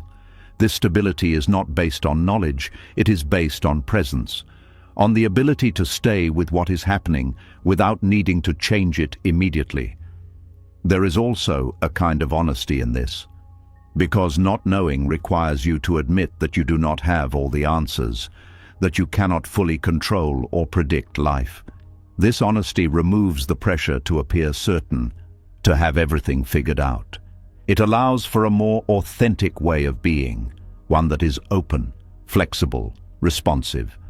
There is also a deeper connection to trust, because when you do not rely on understanding, trust becomes more internal, less dependent on external validation, less tied to specific outcomes. It becomes a quiet confidence that life can be lived even without full clarity. This confidence grows through experience, through moments where you continue moving forward despite not knowing, where you remain present despite uncertainty, where you allow things to unfold without needing immediate explanation. And each time this happens, the need to know weakens, not completely, but enough to create space for a different kind of relationship with life. There is also a transformation in how you see uncertainty, It is no longer something to eliminate. It becomes something to coexist with, something that is part of the process, not separate from it. This changes how you respond to it. Instead of resisting, you allow. Instead of forcing answers, you wait. Not passively, but with awareness, with presence. There is also a deeper sense of peace that becomes available, not because everything is understood, but because understanding is no longer required for peace to exist. This peace is quieter, less dramatic, but more stable, because it is not dependent on conditions. It exists even when things are unclear, even when answers are not available. There is also a shift in how time is experienced, because when you are not waiting for answers, there is less delay, less feeling of being stuck, more engagement with the present moment. This creates a sense of movement, even without clear direction. There is also a deeper appreciation for the unfolding of life, because when you are not trying to explain everything, you are more open to experiencing it, more present, more aware. This awareness brings a richness, a depth that is not dependent on understanding, but on being fully here. As this becomes more familiar, not knowing begins to feel less uncomfortable, less threatening, more neutral, even sometimes peaceful, because it is no longer associated with lack, but with openness, with possibility. There is also a subtle shift in identity, because when you are not defined by what you know, there is more space to grow, more flexibility, more openness to change. This creates a lighter sense of self, one that is not fixed, one that can adapt, that can evolve, that is not limited by the need to always understand. And in this way, humility becomes a strength, not a weakness. A strength that allows you to remain steady in uncertainty, to stay present without needing constant answers, to trust without full understanding. This does not mean you stop seeking knowledge. It means you no longer depend on it for peace. You allow it to come when it comes, without forcing it, without needing it to be immediate. Over time, this changes everything, because life is no longer something that must be fully explained. It becomes something that can be lived, experienced, felt, without constant analysis. And in that experience, there is a kind of freedom, a release from the need to control through understanding, a return to simply being, and in that being, something deeper unfolds. Not through explanation, but through presence, through awareness, through a quiet trust that does not require answers to exist. And from that place, life continues, unfolding, moving, changing, without needing to be fully understood for you to remain at peace within it. And as that quiet humility settles in, as the need to understand every reason begins to soften, something else slowly comes into view, something that has been shaping your reactions for a long time without being fully seen, something that only becomes clear when life does not go the way you expected. There is a moment when something breaks, not loudly, but deeply, when what you thought would happen does not happen, when what you counted on shifts, when what you believed in does not hold the way you imagined. And in that moment, there is a reaction that feels stronger than the situation itself, a sharp disappointment, a tightness in the chest, a sense that something important has been taken away. But beneath that reaction, there is something more subtle, something that was there long before the moment broke. There was an expectation, quiet, unspoken, sometimes not even fully conscious, a belief about how things should unfold, about how people should act, about how life should respond to your effort, your intention, your hope. And when that expectation breaks, it reveals what was attached to it, because expectations are not just thoughts, they are emotional investments. They carry meaning, they carry weight. They often hold a silent promise that if things go this way, then you will feel secure, fulfilled, at peace. And when that promise is broken, the reaction is not just to the event, it is to the loss of what that expectation represented. This is why broken expectations can feel so intense, because they do not just disrupt a plan. They expose what the mind was holding on to, what it was depending on, what it was quietly relying on for stability. There is a kind of hidden attachment that lives inside expectations. It is not always obvious, because expectations can feel reasonable, they can feel natural, they can even feel justified. But beneath them, there is often a subtle belief that things must happen a certain way for things to feel right. And this belief creates tension, because life does not always follow that path. When expectations are met, there is relief, a sense that things are aligned. But when they are not, there is resistance, a feeling that something is wrong. And this resistance reveals the attachment, because without attachment, there would still be preference, still be desire, but not the same level of disturbance when things do not go as planned. There is a difference between wanting something and needing it to happen a certain way. Attachment turns preference into necessity. It says, this must happen for things to be okay. And when that necessity is not met, the reaction is strong.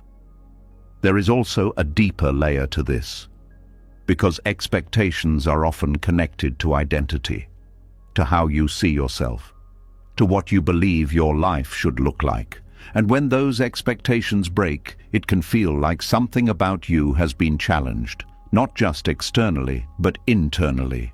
This creates a sense of instability, a feeling that something is not as solid as it once seemed.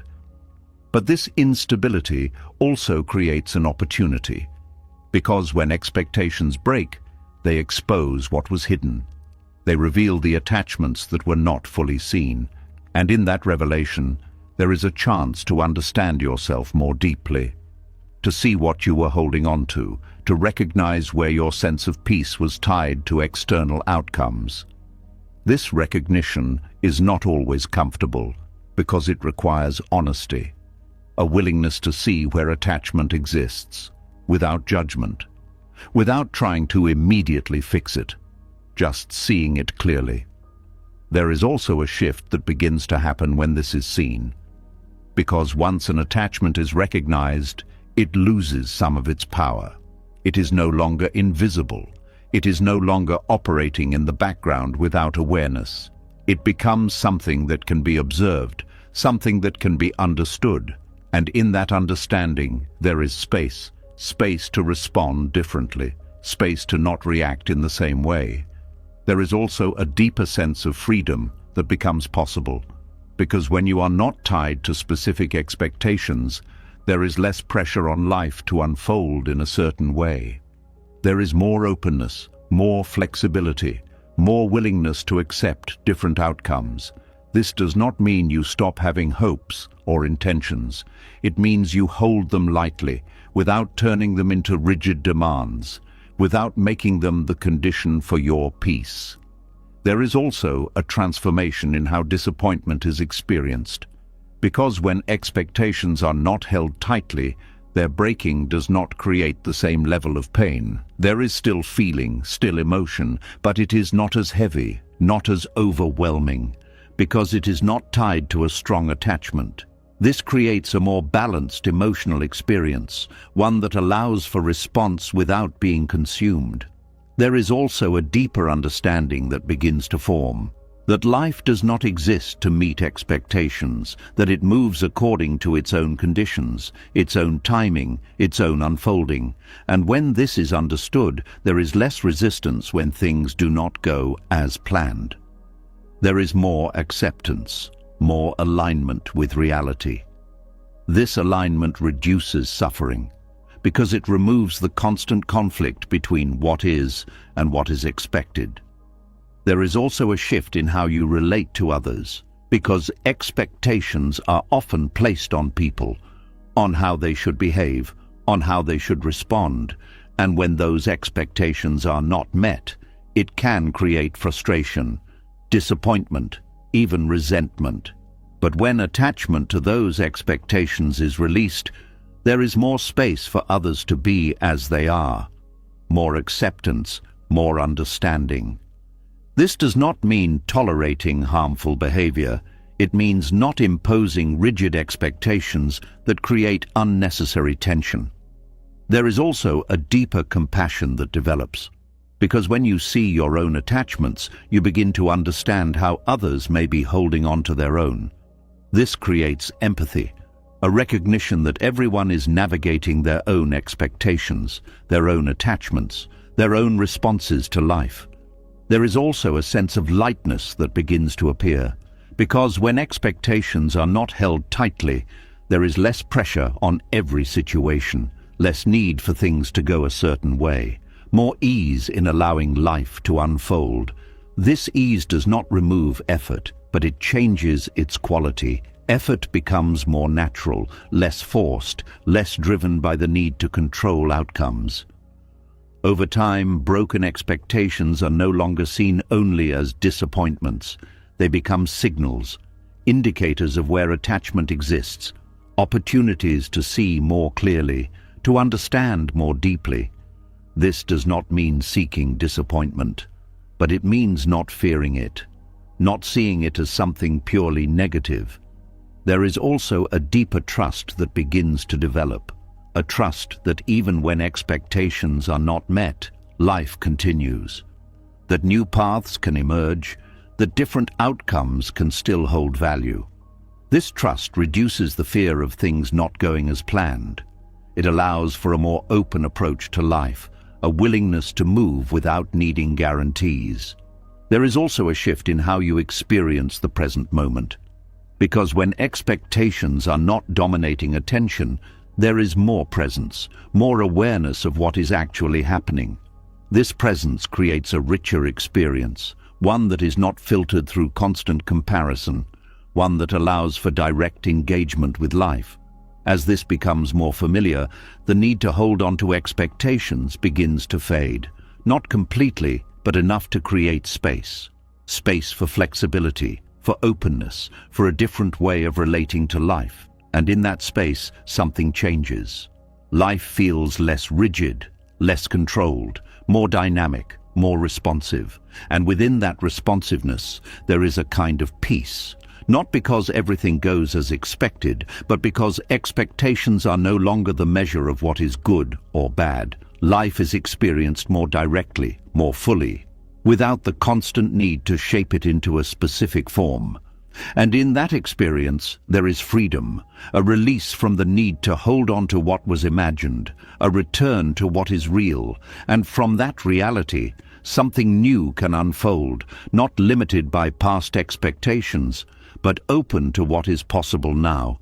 And in that openness, there is a deeper connection to life itself, not as something to control, but as something to move with, to learn from, to experience, without needing it to match what was once expected. And in that shift, the breaking of expectations becomes something different, not just loss, but revelation, a way of seeing what was hidden, a way of understanding what was held, a way of moving towards something more aligned, more open, more free. And as those broken expectations begin to reveal what was quietly held beneath them, something even more intimate comes into focus, something that does not live in plans or outcomes, but in the way you relate to your own pain, the way you meet it, the way you try to handle it, the way you silently bargain with it. There is a conversation that happens inside you when pain appears. It is not always spoken out loud, but it is constant. A quiet negotiation, a series of conditions, a subtle exchange where the mind says, I will accept this if it changes soon, I will tolerate this if it leads to something better, I will be okay if this goes away. And beneath those conditions, there is resistance, a refusal to fully allow what is being felt, a hope that pain can be reshaped, reduced, controlled, or traded for something more comfortable. At first, this seems reasonable. It feels natural to want pain to end, to look for ways to ease it, to hope that it will pass quickly. But this negotiation creates a tension, because pain does not respond to conditions. It does not leave because it has been reasoned with.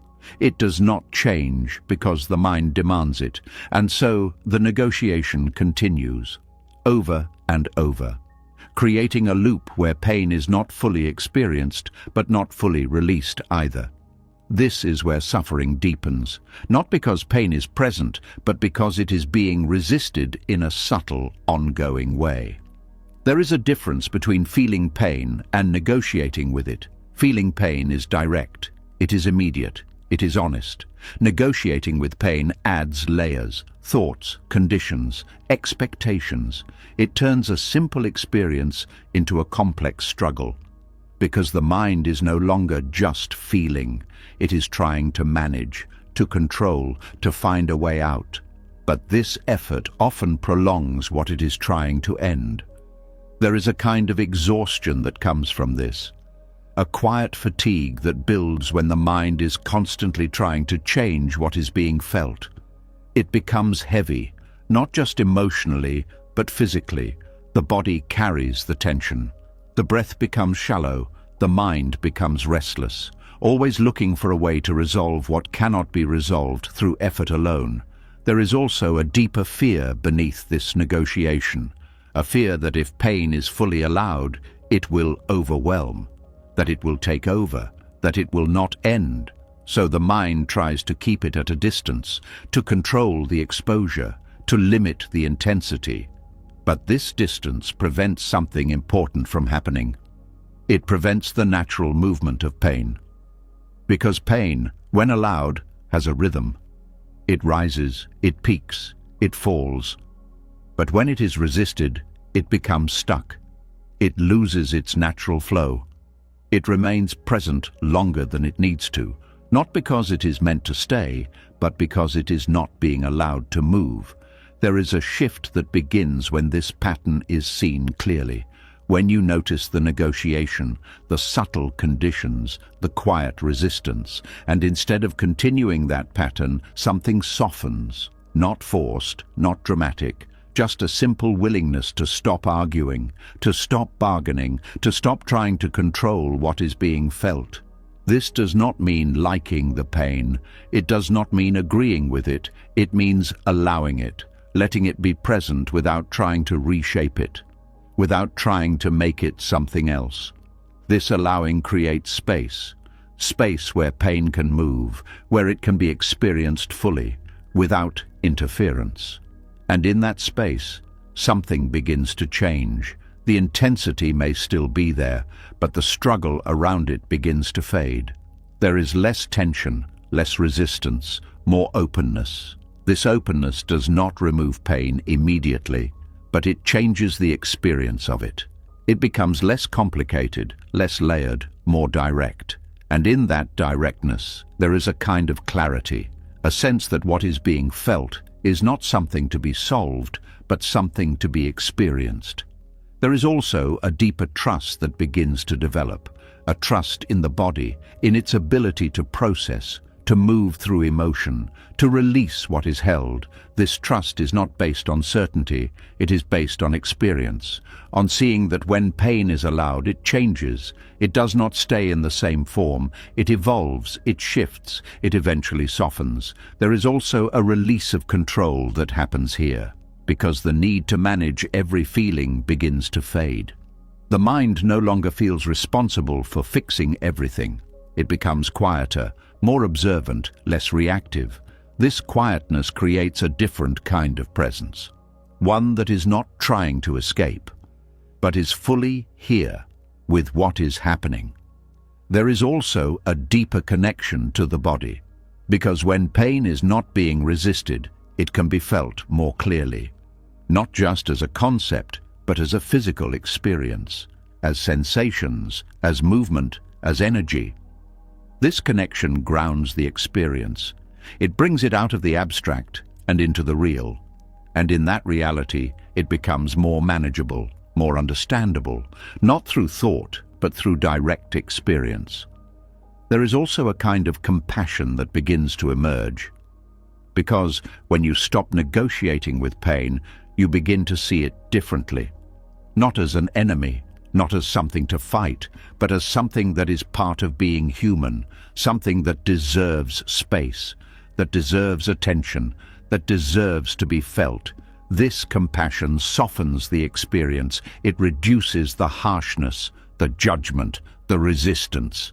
And in that softness, there is healing, not as something forced, but as something that happens naturally as a result of allowing.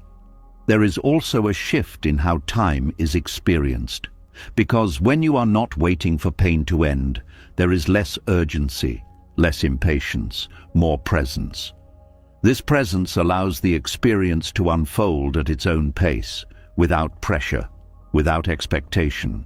And in that unfolding, there is movement, even if it is slow, even if it is subtle. There is also a deeper understanding that develops, that pain is not permanent, that it does not define you, that it is part of a process, not the whole of it. This understanding reduces fear. It creates space for the experience to be what it is without becoming something larger.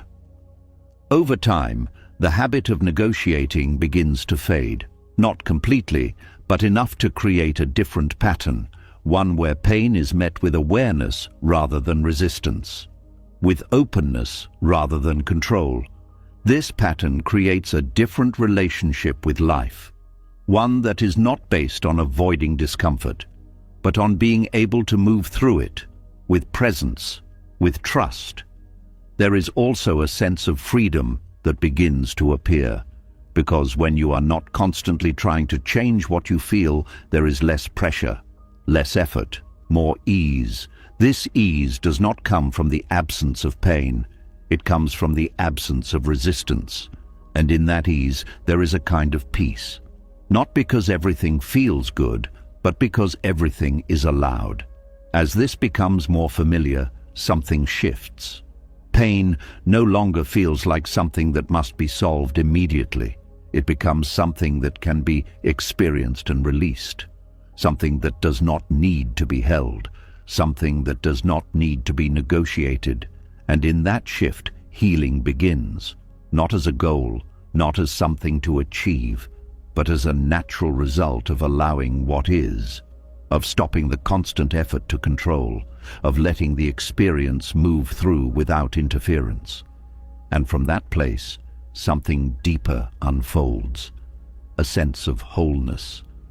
Not because nothing is painful, but because nothing is being resisted. A sense of completeness, not because everything is resolved, but because everything is allowed. And in that allowing, life continues, flowing, changing, unfolding, without needing to be negotiated, without needing to be controlled, without needing to be anything other than what it is. And in that flow, there is healing, quiet, natural, unforced, arising from the simple act of letting go of the need to fix what is already moving on its own. Life was never meant to follow your plans perfectly. It was meant to reveal you to yourself. Every moment you resisted, every time you tried to control, every time you waited for clarity before trusting, it only made the weight heavier. But the moment you softened, the moment you stopped arguing with reality, stopped forcing timelines, stopped negotiating with pain, something changed. You didn't lose control, you found peace. Surrender was never about giving up. It was about letting go of the fight that was draining you. It was about trusting that even in confusion, even in delay, even in loss, life is still moving, still shaping you, still guiding you in ways your mind cannot yet understand. And maybe that's the real shift. Not that life suddenly becomes easy, but that you become steady within it. If something in this touched you, write "I trust the process" in the comments. Not for me, but for yourself. Let it be a quiet decision, a reminder that even if nothing is going your way, something deeper is still working for you. And if you're ready to keep growing, to keep learning how to move through life with calm, clarity and strength, subscribe to the channel. There's more waiting for you here. Now rest. You don't have to figure everything out tonight.